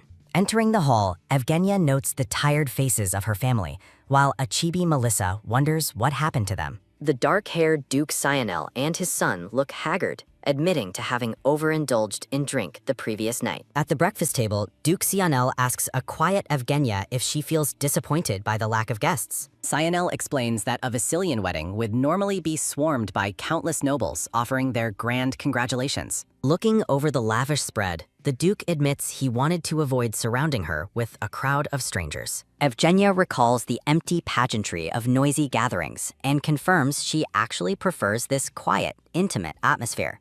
Duke Sionel remarks on how his daughter seemed to change overnight, having worried about her lack of emotional openness. A close-up captures Evgenia's thoughtful expression as her father mentions her previous collapse following the crown prince's rejection. The dark-haired Duke Sionel confesses to a strange feeling as he notices his daughter's newfound and surprising maturity. Duke Sionel's tired face softens with a weary smile as he accepts that this change is not necessarily bad. Evgenia listens intently as her father mentions that the high priest will be arriving to bless the wedding. A sudden cough from the blonde Melissa interrupts the conversation, prompting Duke Sionel to check on her health. In a playful chibi form, Melissa is revealed to be blushing with excitement at the thought of seeing Damien. Evgenia realizes that Damien is the high priest and the final male lead from the story she once read. Narration describes the high priest as having a noble face and gentle manner, despite his cold rejection of Melissa. The silver-haired high priest Damien stands with divine authority, rumored to be a man personally beloved by the gods. Chibi Evgenia ponders nervously, worried about the high priest's legendary and immense divine powers. Terror strikes Chibi Evgenia as she realizes his spiritual insight might expose her as an interloper from another world. Looking toward the manor, Evgenia steels herself, knowing this marriage remains her only path forward despite the risks. Euclid stands alone in his wedding finery, his hand clutching his chest as he prepares to meet his bride. Reaching the grand white doors, the blonde duke politely requests permission to enter the lady's private chambers. Euclid waits patiently as a soft knock sounds against the ornate door, signaling his arrival for the ceremony. Standing before the entrance, Euclid maintains a serious and determined gaze as he prepares to face his future wife.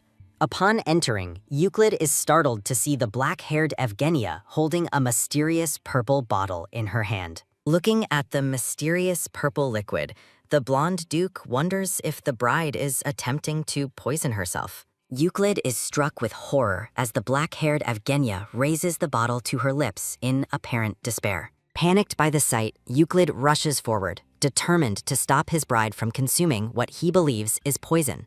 He strikes the bottle from her hands with a frantic sweep, sending the glass spinning through the air. Gasping for breath, the blonde duke demands to know what on earth she was thinking by acting so recklessly. Euclid's voice trembles with intensity as he assumes she is driven to extreme measures by her unhappy marriage. He begs her to stop, having secretly hoped she wouldn't take this political union with such tragic seriousness. Tension fills the room as Euclid turns away in distress, while the black-haired Evgenia watches him with stunned confusion. Though he never wanted to replace the crown prince, seeing her desperation makes the blonde duke feel deeply responsible. Euclid reaches out to take her hands, urgently stating that he will go and call the wedding off immediately. As he moves to cancel the ceremony, the black-haired lady stops him, calmly explaining there has been a misunderstanding. Surrounded by a floral aura, the black-haired Yevgenia reveals the liquid was actually just a simple sedative for nerves.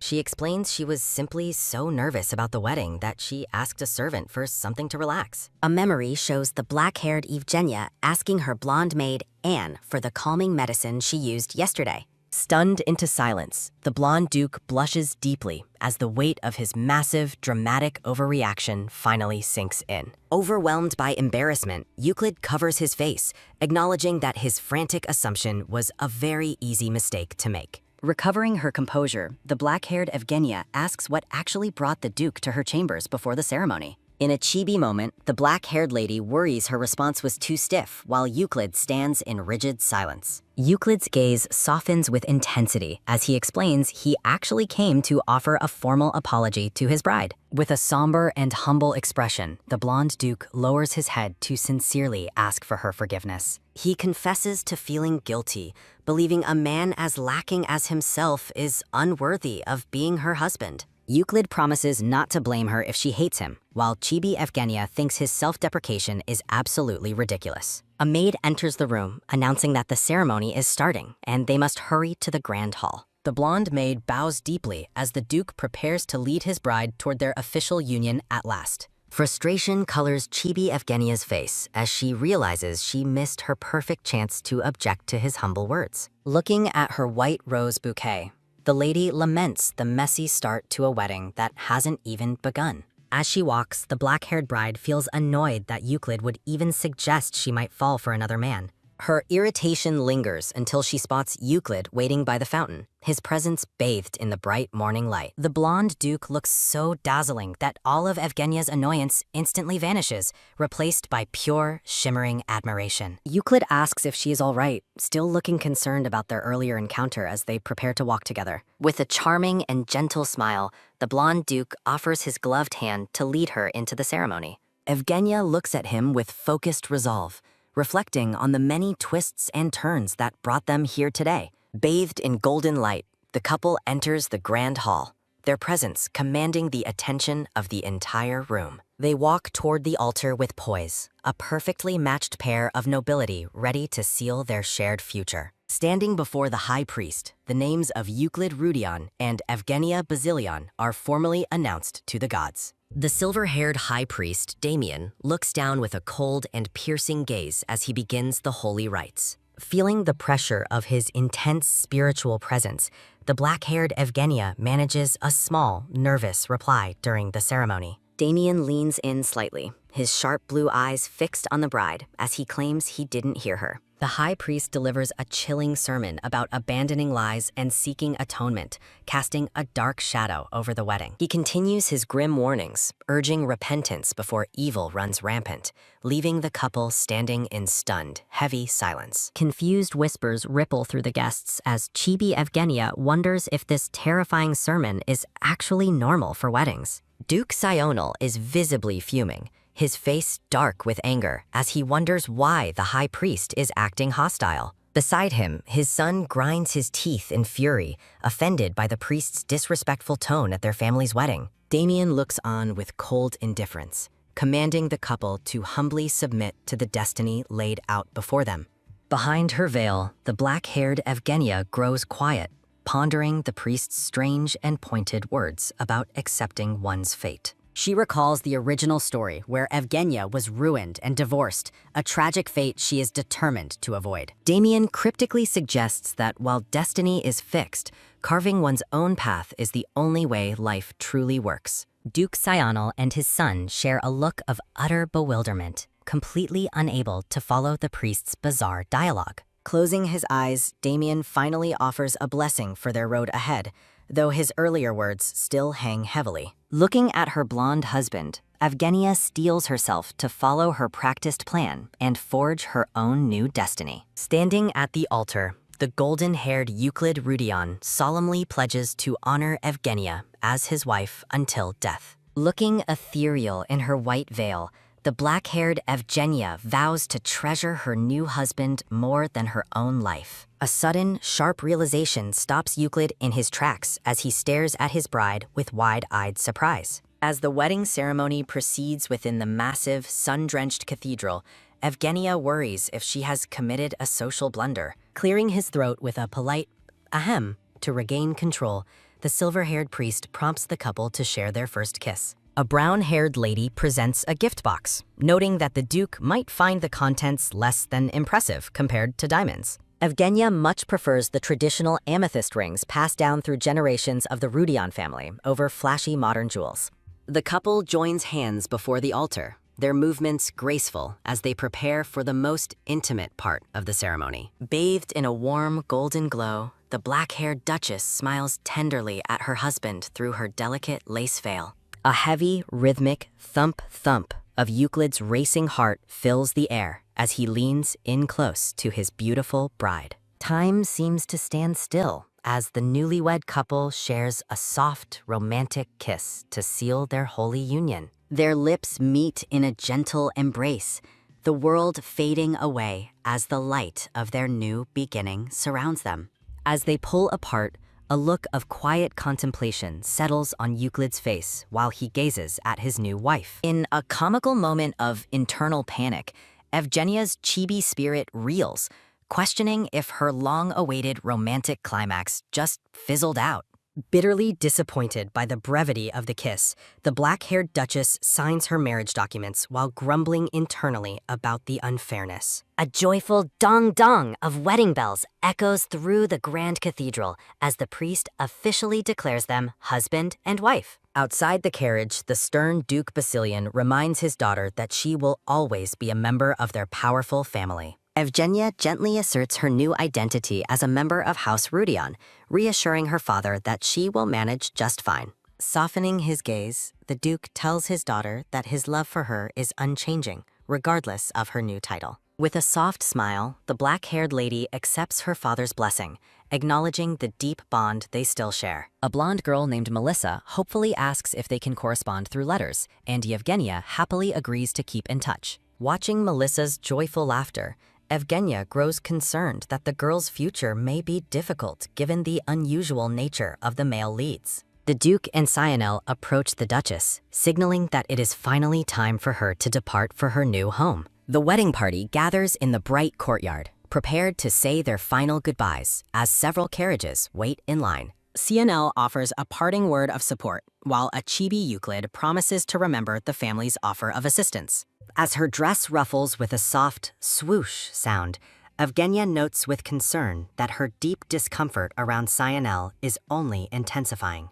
A sudden chuck step halts the Duchess as Cyanel calls out to her, his expression unreadable as he interrupts her departure. Pausing mid-step, the black-haired lady wonders if her brother has been harboring some unspoken final message for her this entire time. Sionel points out that her specific carriage has yet to arrive, leaving Evgenia momentarily confused about the delay. The group stands together in the courtyard, the air thick with anticipation as they wait for the final arrival. The brown-haired man explains that they have purchased a brand new carriage for her, incorporating some of her cherished personal belongings. Stunned by the gesture, Evgenia questions if this extravagant gift is truly a sincere wedding present from her brother, Sionel. When the Duchess asks where her ride is, Sionel simply gestures toward the approaching sound of rumbling wheels. The siblings exchange a silent, tense look as the mystery of the new carriage prepares to reveal itself to them both. A loud clatter signals the arrival of a magnificent, gilded coach that rolls into the courtyard with surprising speed and grandeur. A mysterious man with messy, multicolored hair begins to disembark, his presence immediately commanding the attention of everyone present. The eccentric newcomer adjusts his glasses, confidently stating that he has arrived exactly as promised for the special occasion. Identified as the legendary Tower Lord, the man offers a smirk while noting his arrival might be considered slightly fashionably late. Evgenia is left speechless as the Tower Lord himself presents a bizarre, futuristic-looking carriage that defies all traditional design standards. Surprised by the high-profile guest, Cyanel admits he never expected a figure as powerful as the Tower Lord to attend. The Tower Lord explains that he came personally to witness the reaction to his newest, most ambitious mechanical model for their VIP client. Casting aside all formality, the eccentric lord throws an arm around Euclid, revealing they are actually close personal friends. CNL watches in disbelief as the Tower Lord confirms the long-standing and profitable relationship between their two influential factions. When asked about a wedding gift, a sharp snap of annoyance sounds as the Tower Lord bluntly rejects the idea. As the two men bicker like old friends, a chibi Evgenia observes the scene, finding their genuine camaraderie rather amusing. Shifting back to business, the Tower Lord prepares to unveil the special carriage he designed specifically for the black-haired Duchess. With a swift motion, a swoosh sounds as the cover is removed to reveal a sleek, metallic machine that looks like a rocket. Horror and confusion wash over the newlyweds as they stare at the bizarre invention, questioning if it's even safe to ride. The Tower Lord proudly boasts about the aerodynamic curves of his creation, while Evgenia fears it might launch her into space. Suspicious of his high-tech design, the Duchess wonders if the Tower Lord is another transmigrator before he reveals he merely built a dream. The black-haired Evgenia exhales a quiet sigh of relief as the heavy wedding ceremony finally concludes. Surrounded by a fiery aura, the black-haired lady criticizes the Tower Lord's mechanical carriage as bizarre. The rainbow-haired Tower Lord is crestfallen, defending the immense cost and effort put into his creation. Evgenia insists the overly complex carriage is simply too embarrassing for a noble lady to ride in. Whispering to the Tower Lord, Evgenia suggests an alternative plan while the blonde Euclid stands nearby. The staff proceeds to load heavy luggage into the carriage under the Duke's watchful, curious gaze. Standing beside his bride, the blonde Euclid formally announces that they are ready for their departure. Duke Sionel bids them farewell, reminding them to send word immediately once they reach their destination. The family watches with mixed emotions as the carriage pulls away from the grand manor at last. While the Duke watches, the Tower Lord gestures wildly, explaining the incredible price difference of his invention. He remains deeply confused that the lady would find his mechanical masterpiece anything less than amazing. Panic strikes as a hooded aide informs the Tower Lord that their VIP carriage has suddenly disappeared. The shimmering, revolver-shaped mechanical carriage sits alone, its presence shining brightly under the afternoon sun. A horrifying realization dawns as the aide reveals that a month's worth of profit was loaded inside. The rainbow-haired tower lord screams in absolute terror at the accidental loss of all his tower's revenue. Inside her carriage, the black-haired Evgenia shifts uncomfortably, feeling something hard digging into her seat. She wonders if the discomfort is just her imagination as she travels alone toward her new home. Evgenia notes her separation from Euclid during the journey, riding in the carriage provided by her father. Despite the bumpy ride, she celebrates the successful first phase of her plan to leave the capital. Thoughts of the creepy purple-haired Crown Prince Kaiden haunt her, making her glad to be far away. Flushed with joy, the black-haired lady reflects on the miracle of finally marrying her ultimate favorite character. A blushing chibi Evgenia dwells on her wedding day, replaying the romantic near-kiss moment in her head. Determined to build a future, she resolves to stay by Euclid's side and show him her devotion.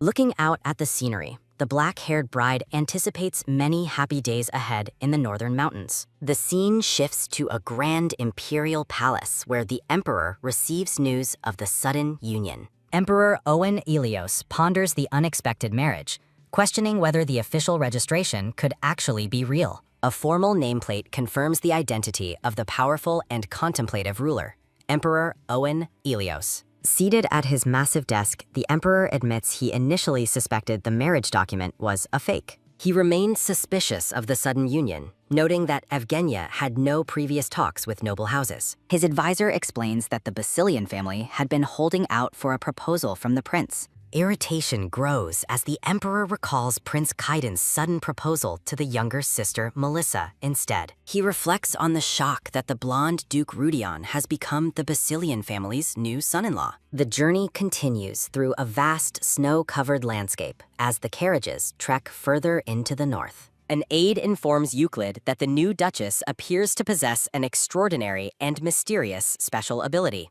The blonde Duke looks on with surprise, questioning the validity of the aide's strange and sudden claim. The aide suggests that the black-haired lady must have been born under a very lucky star. He recounts how she received a valuable, jewel-studded watch just for helping a man in trouble. Visuals reveal the expensive teddy bears she won easily during a series of small prize-winning events. The aide concludes that the Basilian family must have an incredible, innate luck regarding money and treasures. Euclid dwells on her shocking wedding vow to protect him with her very life and dying breath. A vision of her under the veil reminds him of the deep, moving sincerity in her eyes. He realizes she is truly serious about their marriage, moving far beyond her past obsession with another. A gentle, touched smile reaches Euclid's face as he begins to appreciate his wife's surprising and dedication. The carriages brave the heavy, falling snow as they finally cross deep into the northern mountain pass. Surrounded by prizes and gifts, Evgenia hopes her treasures remain undamaged during the long, bumpy ride. A cheerful maid peeks through the carriage curtains to announce their arrival at the Grand Ducal Estate. The massive, ornate white castle of House Rudion looms majestically against the backdrop of snowy mountain peaks. Evgenia gazes at the grand estate with awe, imagining it as the perfect cozy nest for them. Euclid helps his black-haired bride descend from the carriage as they finally reach the castle's main entrance. The lady notes the cold, unwelcoming expressions of the Rudion retainers waiting for them in the snow. Evgenia reflects on the bitterness of Euclid's retainers while the blonde duke engages them in a tense staring contest. The black-haired lady notices two blonde children standing nearby, wondering if they could be related to her husband. Looking closely at the nervous pair, Evgenia confirms that these are actually Euclid's young niece and nephew. A scenic view of the grand white Rudion castle is accompanied by a warm welcome for the returning lord. Surprised by the large gathering, the blonde Duke Euclid apologizes to his staff for the sudden and unannounced arrival. With a radiant and charming smile, Euclid thanks the assembled retainers for taking the time to celebrate his marriage. Turning toward his bride, the blonde Duke asks a blushing Evgenia if the large crowd startled her. Evgenia's heart flutters as she realizes that Lady of the House is now her official title at the estate. Euclid formally introduces Marianne and Dior, calling the blonde children forward to greet their new aunt for the first time. Sensing their fear, the black-haired lady resolves to approach the hesitant children with extreme care and kindness. Marianne and Dior remain frozen and uncertain, their wide eyes reflecting a deep sense of unease toward their new aunt. Euclid offers another apology, explaining that the children haven't had many opportunities to meet and interact with new people. Evgenia reassures her husband that it is perfectly normal for children to be shy around strangers during a first meeting. With a warm and welcoming expression, the black-haired lady introduces herself and invites the kids to simply call her aunt. A sudden, sharp pinch to a child's arm occurs, accompanied by a quick, stinging sound and a silent gasp. Marianne gasps in sudden pain as the blonde boy, Dior, watches the tense interaction with a worried expression. Dior shouts in defiance, rejecting the lady's kindness and labeling his new aunt a terrifying witch instead. A heavy, shocked silence falls over the group as everyone reels from the child's sudden and disrespectful outburst. Angered by the disrespect, the blonde Duke Euclid firmly scolds Dior for speaking so rudely to the Duchess. Euclid turns back to a stunned Evgenia, offering his sincere apologies for the children's young age and uncharacteristic hostility. Cleverly reframing the insult, Evgenia claims that witches in stories are always beautiful, turning the slur into a compliment. Dior looks on in utter confusion, completely thrown off balance by the black-haired lady's calm and unexpected response. Seeking to win them over, Evgenia produces a jar of shimmering purple candies she specifically bought for the children. The black-haired lady offers the treats with a sparkle in her eye, inviting the children to taste them. Chibi Evgenia gushes over the children's cuteness as they happily munch on the delicious, sweet purple candies. Euclid watches the interaction with a contemplative gaze, noting the unusual and complex dynamic between his wife and the kids. A sense of unease lingers as a cold and distant woman with brown hair watches the group from the shadows. A dark memory of Marianne's cry of pain resurfaces, hinting at a hidden cruelty lurking within the grand manor. Relaxing in a luxurious bath, the black-haired Evgenia ponders the strange events and hostile atmosphere she encountered upon arrival. A brown-haired maid enters to announce dinner and urges the Duchess to head toward the dining room immediately. Evgenia decides she must personally observe the children to understand the true cause of their fear and behavior. The scene shifts to the grand dining hall of Rudion Castle, where a massive table has been elegantly set. Entering the hall, Evgenia is baffled by the absurdly long distance between her seat and the rest of the family. A maid explains the arrangement was meant to avoid awkwardness, but the distance only makes Evgenia feel more isolated. The black-haired Duchess realizes that from this extreme distance, she can barely even see her husband's face. Nearby retainers whisper in confusion, wondering if the Duke actually intended for his new family to remain so distant. Euclid's handsome presence makes Evgenia swoon as he politely invites her to take her place at the table. To her utter horror, Evgenia realizes she has been placed at the prestigious head of the table, feeling immense pressure. The black-haired lady notices another woman watching her with an intensely sharp and unpleasant gaze during the meal. Evgenia reflects on the cold, suspicious stares this mysterious woman has been directing at her since she arrived. She notes that the children seem oddly wary and hyper-conscious of the stern woman standing behind them. With a focused and suspicious look, Evgenia begins to question the true identity and purpose of this lingering guest. Evgenia asks if the woman is the nanny, but Euclid clarifies that Lady Beers is not a servant. The black-haired lady is surprised to learn that the woman in the room is actually a member of the nobility. Euclid explains that Amy Beers is the late Duchess's sister who helps look after the young children. Evgenia's suspicions grow as she wonders why a noblewoman would reside in such a remote and modest estate. The blonde Duke Euclid looks on as his bride processes the complicated family dynamics and hidden tensions within the castle. Euclid firmly dismisses any notion of an unmarried noble lady residing permanently within the castle for any reason. Evgenia turns to Lady Beers, inquiring if she plans to visit the children again the following day. The black-haired Duchess suggests an afternoon visit instead, planning to tour her new home during the morning hours. Lady Beers dismisses the servants for the day, her stern expression casting a heavy shadow over the room. The brown-haired noblewoman bows respectfully,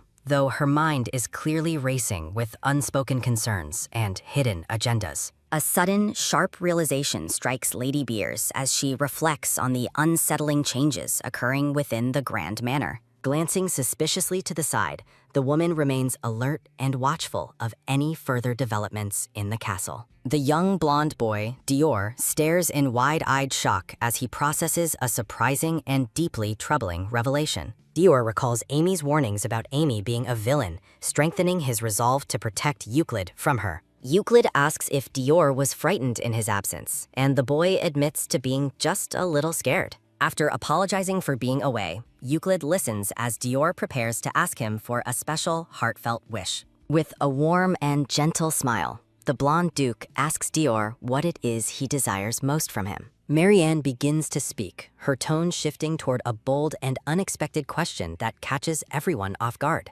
Standing before the group, the blonde girl bluntly asks if the new couple will be sharing a bed tonight. A stunned silence falls over the table as Euclid and Dior reel from the young girl's shocking inquiry. A flustered Euclid tries to laugh off the awkward moment, explaining that Marianne simply enjoys teasing those around her. The black-haired lady, Evgenia, remains silent and thoughtful as she observes the complex and strange family dynamic. A focus on the intricate lace of her gown reflects the high status and pressure she now carries. Shifting back to earlier in the day, the grand and opulent interior of the castle leaves someone breathless. Dior and Marianne stand in awe before a massive mountain of gifts sent to them by their new aunt. A heavy sigh escapes the blonde girl as she processes the confusing contrast between the gifts and the rumors. Noticing his sister's hesitation, the young boy nervously asks if she is angry about this sudden influx of presents. Marianne warns Dior not to blindly trust Amy's claims, even though they were told their aunt is a monster. She recalls Amy's threats of replacement punishment and asserts that she will handle the situation herself from now on. Dior tentatively admits that their new aunt actually seemed like a good person during their brief encounter. Relieved by his sister's possible agreement, Dior's face lights up with a radiant and hopeful smile. Marianne reasons that Uncle wouldn't marry anyone truly awful, just as a hand reaches for a nearby door. The children freeze in sudden terror as Lady Beers appears, her presence immediately chilling the warmth of the room. Stalking through the hallway, Amy Beers fumes over how much Evgenia differs from the malicious rumors she heard. She turns sharply to confront the children, her intense and demanding expression forcing them to shrink back in fear. Lady Beers interrogates the kids, mocking Marianne for suggesting that the new Duchess might actually be a kind person. She scoffs at the idea that candies could change anything, insisting that everyone knows how nasty Evgenia truly is. Lady Beers claims Euclid is being sold off and cruelly asks the children if they feel any sadness for him. A cold, calculating look in her eye reveals Lady Beers' true intent to manipulate the children's trust and fear. Leaning in with a sinister grin, she asks if they truly want to protect their uncle from the Duchess. Back at dinner, Euclid continues to apologize for Marianne's teasing, hoping his bride hasn't been too deeply offended. Evgenia offers a gentle and reassuring smile, signaling her understanding and patience with the children's unpredictable behavior. A maid announces that the Grace Room is being prepared for use for the first time in many years. Marianne innocently asks if the Duke and Duchess will be sleeping there together, sparking another wave of awkwardness. Euclid blushes as he confirms the arrangement, while Marianne playfully wishes them a wonderful first night as a couple. Confused by the unfamiliar name, Evgenia asks her husband to explain what the Grace Room actually represents. Euclid clarifies that it is the traditional bedchamber for the ruling couple, leaving Evgenia to process their northern customs. The black-haired Duchess realizes with a start that they are required to spend their wedding night together tonight. Noticing her shocked reaction, a blushing Euclid worries if his explanation was too blunt or forward for her. Evgenia focuses intently on her meal, desperately hoping Euclid doesn't find her curiosity or her sudden hesitation strange. Her face flushes a deep red as she realizes the heavy gravity and expectations of the upcoming evening. Later, in her private quarters, a brown-haired maid offers to help the Duchess prepare for the special night ahead. Evgenia insists she is simply going there to sleep, even as the maid presents several elegant and revealing nightgowns. Chibi Evgenia rages about the pressure of a first night when they haven't even shared a real kiss yet. Alone with her thoughts, she resolves to discuss a serious and important matter with Euclid once they are private. A sudden knock at the door signifies that the time has finally come to head toward the Grace Room. Dressed in a long white nightgown, Evgenia follows the maid through the silent, dimly lit corridors of the castle. The maid leads her to a set of massive, ornate doors and formally announces their arrival at the grace room. Walking toward the bedroom, Evgenia tries to reassure herself that nothing significant will happen between them tonight.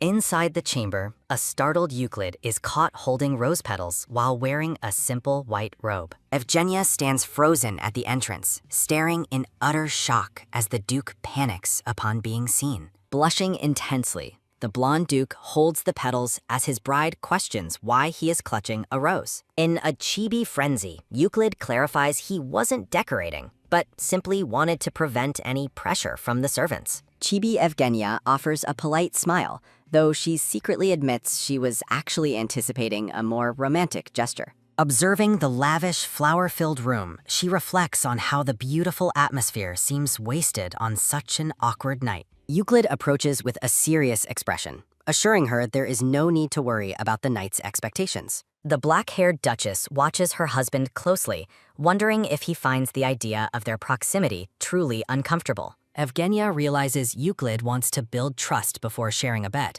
agreeing that their hearts should be in sync. A chibi Euclid remains stiff and nervous, focused on maintaining a stable and equal relationship with his new wife. Offering a gentle and understanding smile, Evgenia reassures the Duke that she is perfectly fine with his decision.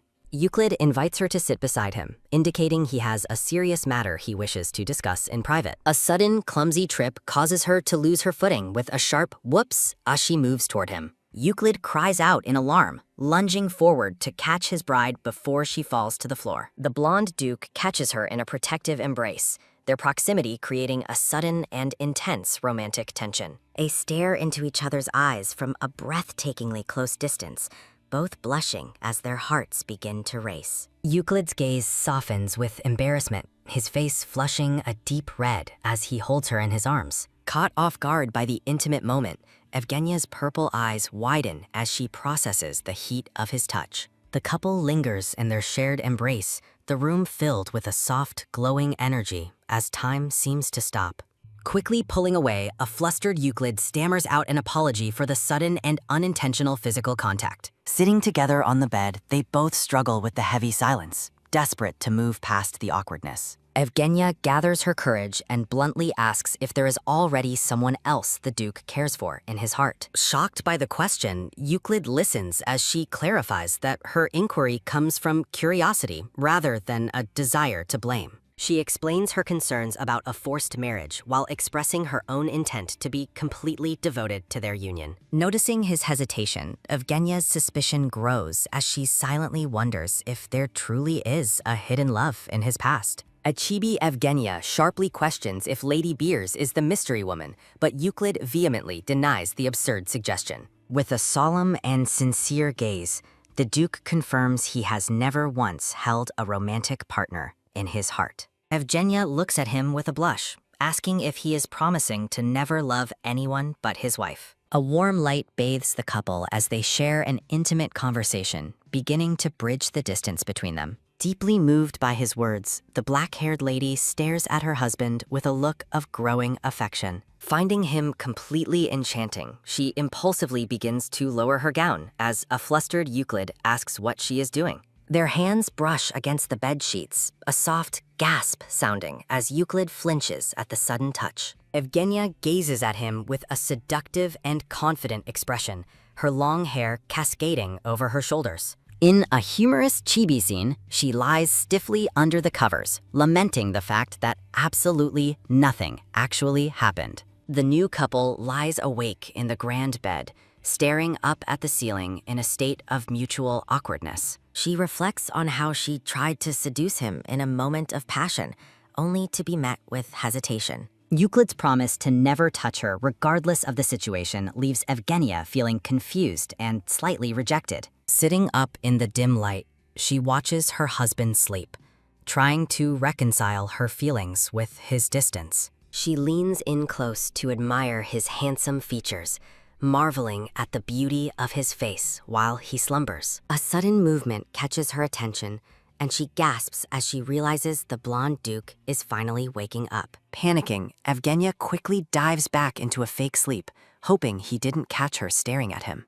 She squeezes her eyes shut and remains perfectly still as Euclid begins to stir beside her in the bed. Euclid sits up and gazes at his supposedly sleeping bride with a thoughtful and gentle expression. Still feigning sleep, Evgenia waits with bated breath, wondering what her husband is thinking in this quiet morning moment. A slight blush creeps across the Duke's face as he continues to watch his wife with a tender gaze. Finally waking up, she rubs her eyes and looks toward him, pretending she just opened them for the first time. Euclid kindly suggests she rest longer, but she insists on getting up to begin her planned tour of the castle. When she asks if he will be her guide, he regretfully declines, citing a massive pile of work to finish. Evgenia looks at him in stunned disbelief, her mouth hanging open as she processes his unexpected refusal to join her. Evgenia reflects on her first morning as a married woman, feeling a bittersweet longing to have stayed by Euclid's side. A profile of the blonde duke captures a moment of quiet introspection as the sun rises on their new life.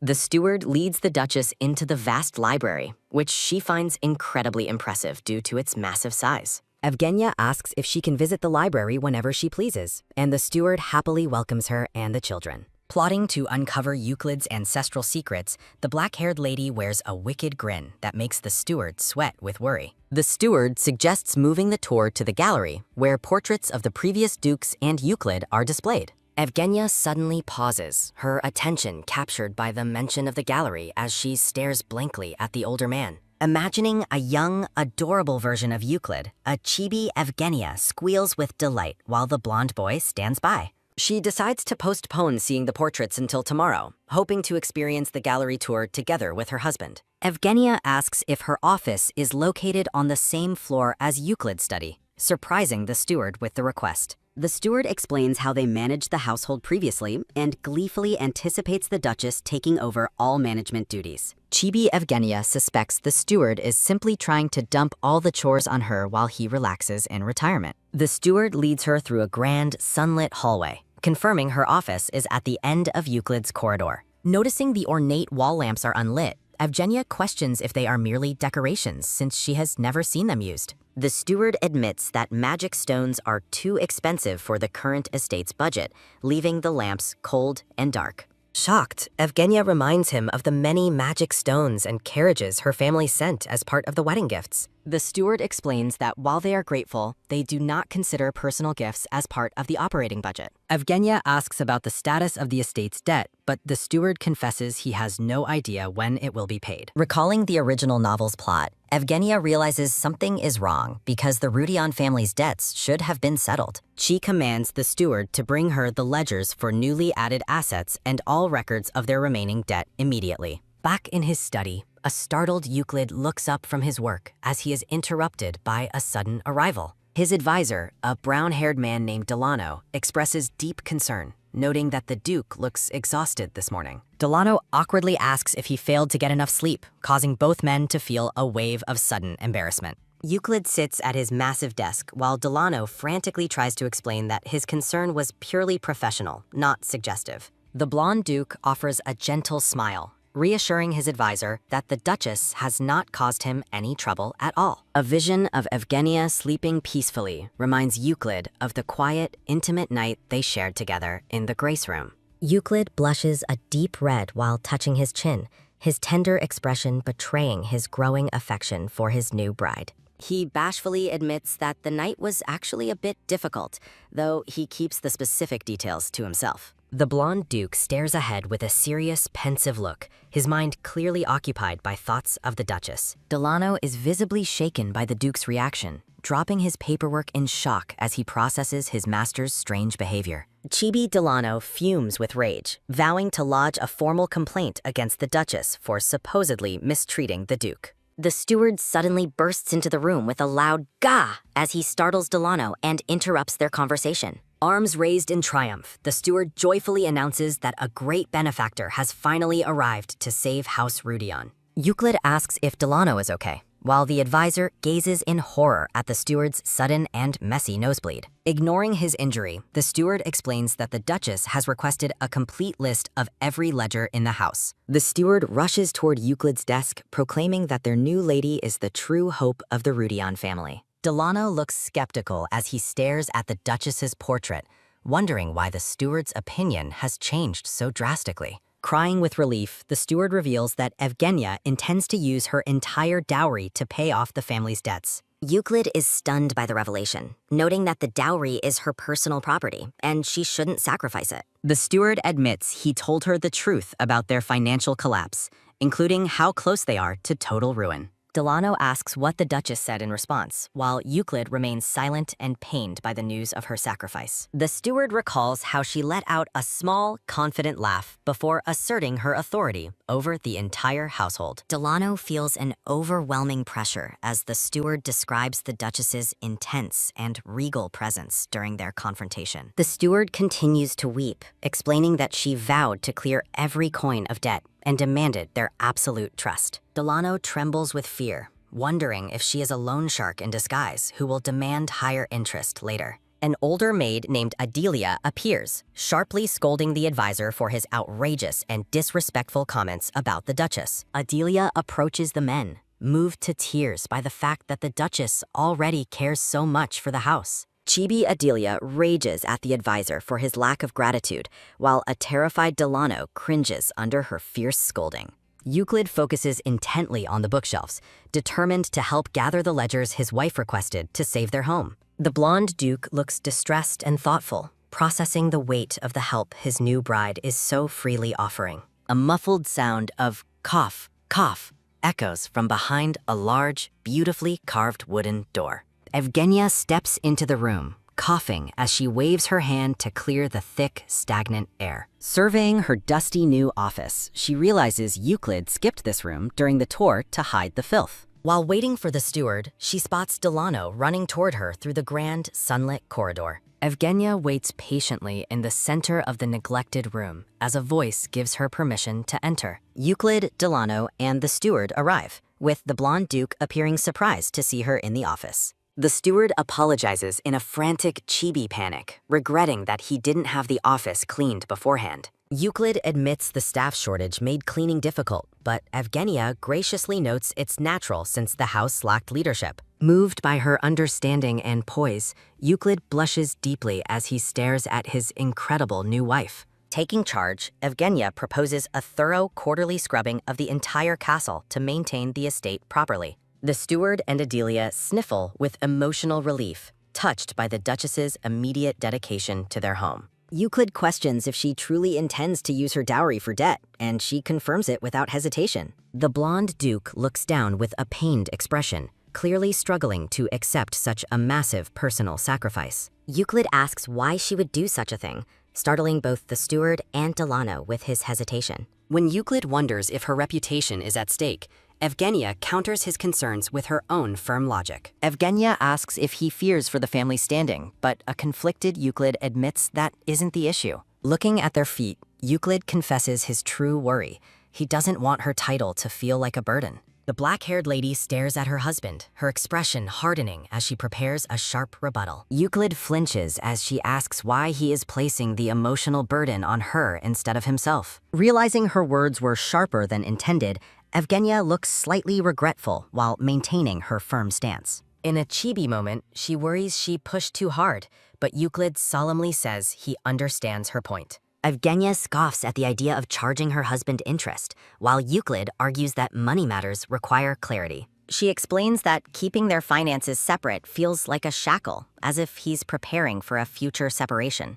Declaring herself a Rudion, she asserts her right to clear the debt and protect her family's legacy. Evgenia warns that refusing her help would mean he doesn't respect her as his wife, leaving Euclid stunned. She reminds him of his wedding vow to honor her, leaving the blonde duke speechless under her intense gaze. Euclid sweats nervously as he processes the weight of her words and his duty to respect her wishes. The couple's intensity leaves the servants pretending they saw nothing, much to Evgenia's sudden embarrassment. To break the tension, Chibi Evgenia suggests moving the discussion outside to escape the unhealthy dust. Turning her back, Evgenia leads the way out, telling her husband they are leaving the office for now. Euclid smiles warmly and follows his wife while the servants watch, completely won over by her regal authority. As they walk, Evgenia stops and informs her husband that she has something very important to discuss. Delano suddenly drops to his knees, hailing the Duchess as the true blessing and hope of the entire family. Evgenia is left speechless, her eyes widening in shock at the advisor's dramatic and sudden change of heart. Delano reflects on his past hardships in the poor north while carrying an impossibly tall stack of paperwork. His narrative continues, describing how he saw the arrival of Lady Bazillion as a daunting new obstacle. Delano initially viewed the black-haired lady with fear, viewing her arrival through the lens of negative rumors. A flashback shows Delano screaming in terror during his first encounter with the formidable and imposing Duchess. Everything changed for him after witnessing the intense and heartfelt exchange between the Duke and his new bride. Back in the present, Delano cries with joy, shouting, "My lady," as his past distrust completely evaporates. The advisor prostrates himself on the floor, his dramatic loyalty providing a humorous contrast to the Duchess's confusion. Delano remains bowed in reverence as the narration describes him as a wise man for recognizing her value. Full of newfound vigor, a Chibi Delano sparkles with enthusiasm, ready to serve his new mistress. Evgenia puts him to work, and Delano salutes her with a loud, eager cry of, "Yes, ma'am." Sitting at her desk, Evgenia marvels at how her efficiency reduced a mountain of documents to a single page. She instructs Delano on the new financial reporting format, aiming to revolutionize the management of the duchy. Evgenia hands over more tasks to her new assistant, who listens with wide eyes and absolute devotion. Gazing out the window, the Duchess contemplates her long-term plan to develop the estate and restore its former glory. She focuses on her work as Delano diligently confirms his readiness to assist with her every command. Delano eagerly checks if she is listening before loudly reaffirming his total commitment to her service. Evgenia's eyes narrow as she identifies silver linings amidst the disastrous financial wreckage of House Rudion.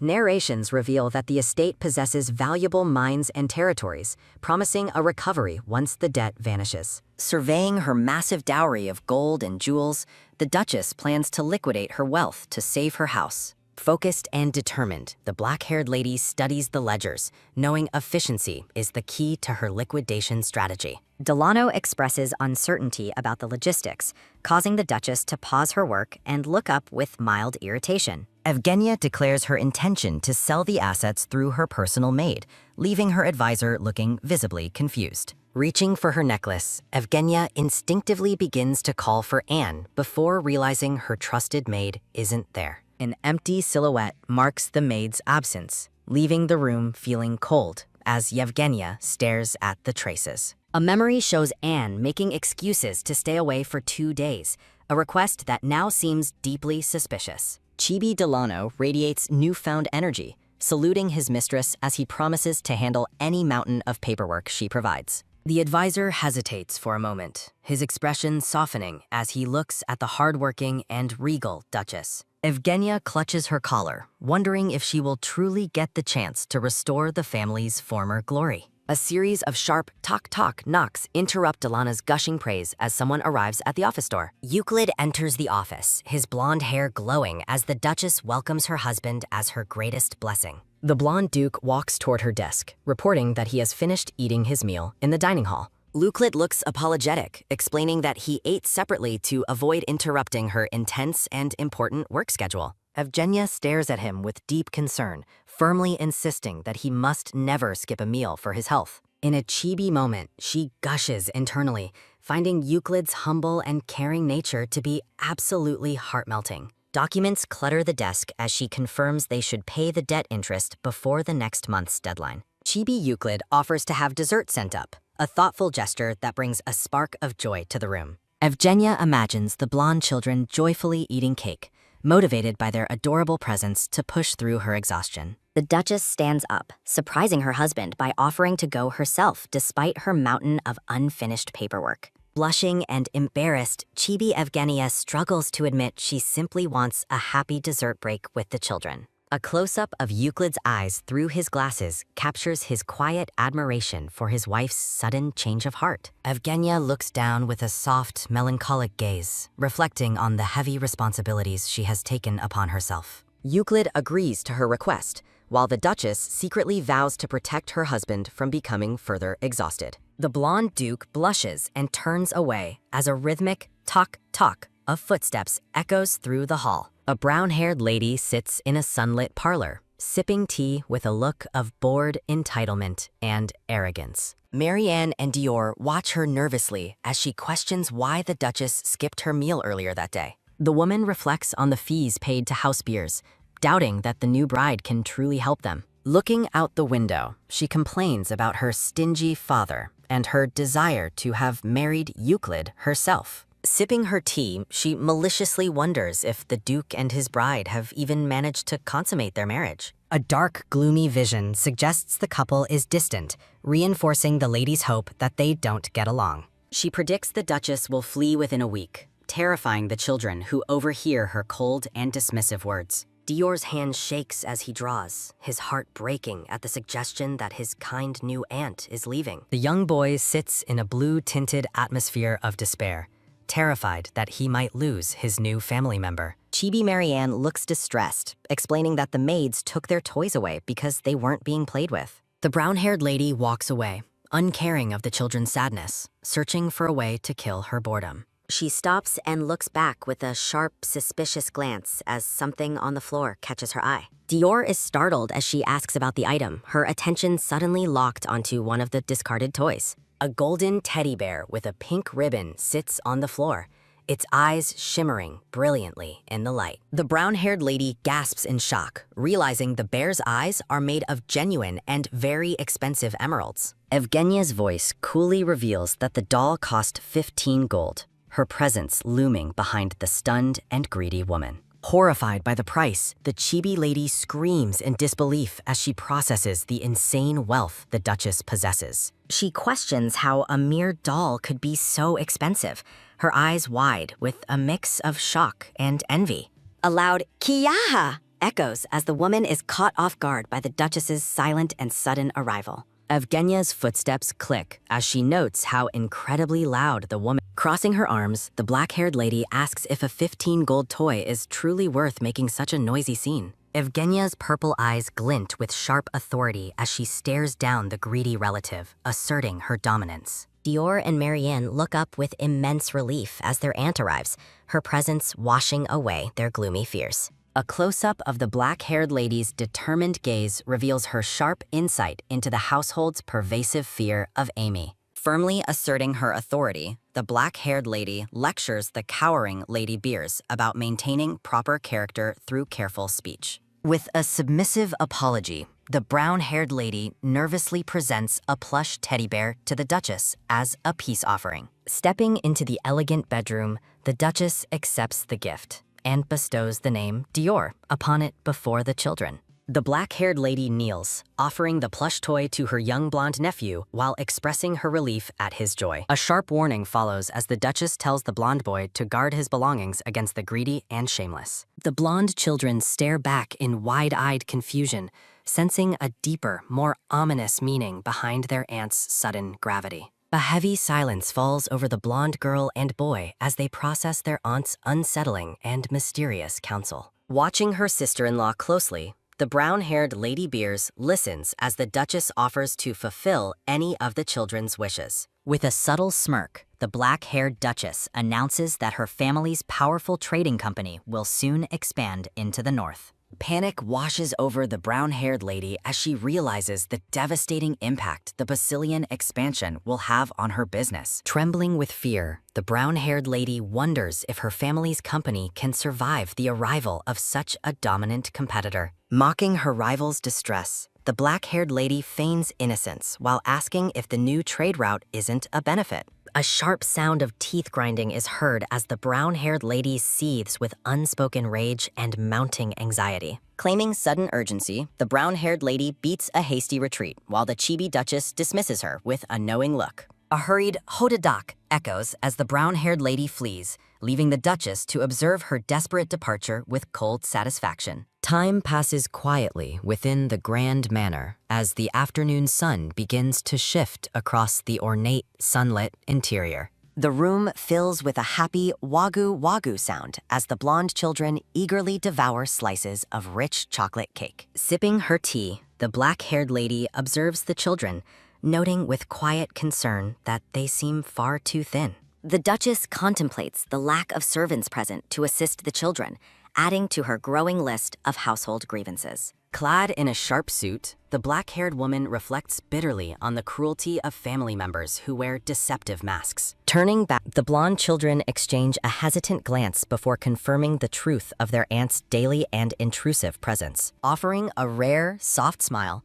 the black-haired lady reassures her niece that she is always available to help her. The blonde girl stares up in wonder, clearly moved by her aunt's unexpected and genuine show of support. A rhythmic tuck of heels sounds as the Duchess walks through the hall, her mind racing with lingering suspicions. Pushing open a heavy door with a bellcock sound, the Duchess suspects there is more to the relationship with House Beers. Anne and the brown-haired man greet the Duchess warmly, welcoming her home after her long and taxing afternoon. The tawny-haired maid notices her lady's heavy mood, earning the Duchess's secret admiration for her sharp and attentive intuition. Recalling the family ledgers, the black-haired lady explains to Anne how House Rudion has been paying suspicious distribution fees to Lady Beers. Looking contemplative, the Duchess notes that the exorbitant fees being paid for transporting goods to the north are entirely unjustifiable. A vision of Euclid's late brother appears, suggesting that a forced and unfair agreement may have been struck years ago.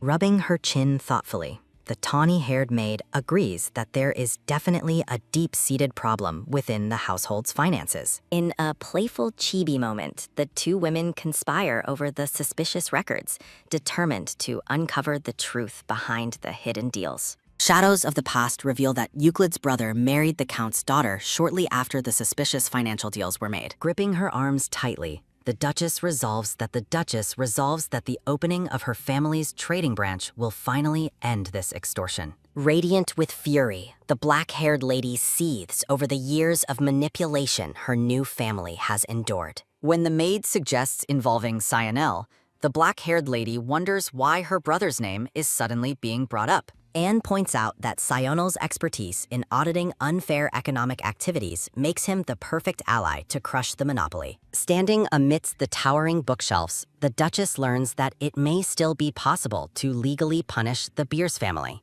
The Duchess questions why House Rudion never used the law to fight back, suspecting a much deeper and darker secret. Remembering Euclid's reluctance to visit the capital, the black-haired Duchess wonders if the imperial family bears a grudge against his house. A chilling realization dawns on the black-haired lady as she considers the possibility of high-level imperial hostility toward her husband. Clenching her fists, the tawny-haired maid prepares to deliver another shocking piece of information to her increasingly troubled mistress. Shadows of whispering nobles suggest that the emperor's quiet hatred for the north is a well-known secret among the elite. A sudden miamchit flinch halts the conversation as the chibi maid hesitates to reveal an even more scandalous event. Hushing the Duchess, the tawny-haired maid nervously admits to exaggerating slightly, while the brown-haired man watches the pair with concern. Looking somber, the brown-haired man reveals the alarming discovery that there isn't a single full knight left in the order. The revelation continues as the man explains that the commander's post remains vacant, leaving the castle's defense in total disarray. Shadows of squires illustrate the dire situation, where the Duke himself must personally manage the castle's meager and overextended guard. Evgenia is surprised to learn from the brown-haired man that Euclid handles staff training personally. The black-haired Duchess falls into deep thought, reflecting on the unconventional management of the estate's servants. Narration describes Rudion Castle as a magic fortress, built with the heartfelt devotion of the First Lord. Standing in the sunlit office, the advisor explains that even long-term staff cannot operate the castle's hidden defenses. Evgenia gestures for the man and her brown-haired maid to approach, leaving them both visibly confused. In a secretive chibi moment, Evgenia whispers her tactical plans for Gressel while her subordinates listen intently. The Duchess's hidden instructions spark a sudden fire of devotion, leaving her bewildered by their explosive excitement. The brown-haired maid enthusiastically promises to contact Black, leaving the black-haired Duchess completely baffled by the terminology. When Anne mentions gold, Evgenia's confusion deepens as she realizes she has no idea what these codenames represent. Resting on her chaise, Evgenia reflects on hiring mercenaries and appointing Gressel as the new commander of the knights. Gressel stands tall at the head of a loyal group of knights, ready to fulfill the Duchess's commands. Seated at her desk, Evgenia meticulously audits distribution records from House Beers to uncover any potential contractual flaws. A chibi Evgenia feels a surge of gratitude toward House Bazillion, acknowledging their unexpected and vital support. The Duchess watches with a nervous sweat drop as Anne's intense loyalty continues to manifest in overly dramatic displays. Anne notices Evgenia's stern expression and quickly backpedals, promising to focus only on contacting Black for now. Alone with her thoughts, the Duchess stares into tuberculosis, still haunted by the mysterious meaning of black. Turning with a graceful movement, Evgenia's long black hair flows as she prepares for her evening routine. At the edge of a luxurious bath, Anne suggests her mistress should have rested longer after her grueling work. Evgenia praises Anne for her diligence in organizing the bedroom, noting it took the dedicated maid 2 full days. A chibi Anne eagerly offers to show off her handiwork, and a hesitant Evgenia agrees to follow. Approaching a large grandfather clock, the Duchess questions why Anne has led her to such an ordinary object. With a rhythmic druru sound, Anne skillfully turns the clock hands backward, triggering a hidden mechanism within the room. A quick tock-tock knock on the adjacent wardrobe confirms the secret sequence is nearly complete. A hidden door slides open with a low rumble, leaving Evgenia shocked while a beaming Anne reveals the secret. The maid invites her lady to enter the secret chamber, her eyes sparkling with pride at the hidden surprise. Inside, a dazzling shalala brilliance reveals a secret boutique overflowing with magnificent dresses and priceless jewels. Evgenia is stunned by the secret room's luxury, worrying about the implications of such a space within Rudion Castle. Realizing her past self must have ordered this, a chibi Duchess laughs nervously while Anne watches with confusion. A sharp gasp escapes Evgenia as she spots a familiar item among the hidden treasures of the secret vault. Her mind races as she identifies a pouch with the exact same pattern as the one given to Rehart. Shimmering pearls and golden chains frame the mysterious pouch, linking her past actions to this hidden collection. Memories of the pink-haired Rehart and Anne's mention of black coalesce, sending a chill down Yevgenia's spine. With a soft rustling basak sound, hands open the pouch to reveal a glowing, radiant gem of immense power. Evgenia smiles with quiet satisfaction, knowing she provided Rehart with more resources than he had in the original timeline. A dark, heavy atmosphere surrounds her thoughts as she wonders if Rehart has already seized control of the underworld. The scene shifts to the imposing Black Assassination Guild headquarters, illuminated by the cold light of a crescent moon. Alarms blare as a ta-da sound echoes. A blood-splattered, pink-haired youth fights his way through the guild's outer defenses. With a fierce pang sound, the pink-haired boy moves with supernatural speed, effortlessly cutting down the guild's elite guards. Watching from a window, a scruffy man notes with awe that the intruder disarmed his men without causing serious harm. Rehart stands amidst the fallen guards, his sheer skill leaving the seasoned assassins feeling completely helpless and outmatched. The scruffy guild member realizes their master used this attack to keep them sharp and test their newfound readiness. A loud bielkak sound announces the intrusion as a door is kicked open, signaling the end of the skirmish. Rehart walks through the doorway with a steady jobuk step, his expression calm despite the blood on his face. The scruffy man asks if the intruder is Lord Reinhardt, and the pink-haired youth confirms his identity with cold authority. Dropping to one knee with a chuck sound, the scruffy man pledges his eternal loyalty to Rehart, their new master. Standing tall before his new subordinates, Rehart prepares to lead the guild under his absolute and ruthless command. A chilling, sick grin spreads across Reihart's face as he asks when he can finally reunite with his mistress. A sudden byunchuk start awakens Evgenia, who sits up in bed with wide eyes and a racing heart. With a gentle jack-jack of birds chirping outside, the Duchess stares into the dawn, shaken by her vivid premonition. A soft sirac sound follows as her gown ruffles, the quiet morning air offering no answers to her growing unease. Evgenia realizes the black her maid mentioned refers to the deadly assassination guild once led by pink-haired Rehart. The black-haired Duchess ponders if during the connection between her plans and the guild's name is merely a coincidence. While resting on her bed, Evgenia is approached by Anne and the advisor as the evening's revelations continue. A sudden realization strikes Evgenia, her purple eyes widening with a mix of suspicion and mounting internal alarm. The brown-haired advisor sternly warns Anne to speak more respectfully of the powerful figure she calls Black. Anne laughs off the warning, proudly asserting that everyone in the secret organization has always been loyal to Evgenia. Evgenia reels in shock as she discovers her past self meticulously organized these powerful forces long before her arrival. While the advisor offers a chibi thumbs-up of admiration, the black-haired Duchess fears she has accidentally opened Pandora's box. A quiet, sunlit hallway reflects Evgenia's simple desire to lead a peaceful life alongside her husband, Euclid. Walking with grace, the Duchess resolves to keep her dangerous secrets hidden to protect her fragile domestic happiness. Reaching for a door, Evgenia seeks a moment of solace to calm her racing heart after the night's discoveries. Entering the library, she plans to bond with the children by discussing her quiet and hardworking husband. Evgenia pauses, her sharp eyes noticing a grandfather clock placed awkwardly between the library's massive, ornate bookshelves. Suspecting another hidden mechanism, her hand moves toward the clock face as she wonders what secret lies within. The library stands silent and still as the black-haired lady prepares to unravel yet another mystery of the estate. A faint click sounds as Evgenia successfully triggers the mechanism, realizing her intuition about the room was correct. Stunned by the hidden passage's reveal, the Duchess stares into the darkness, questioning what more her past self concealed.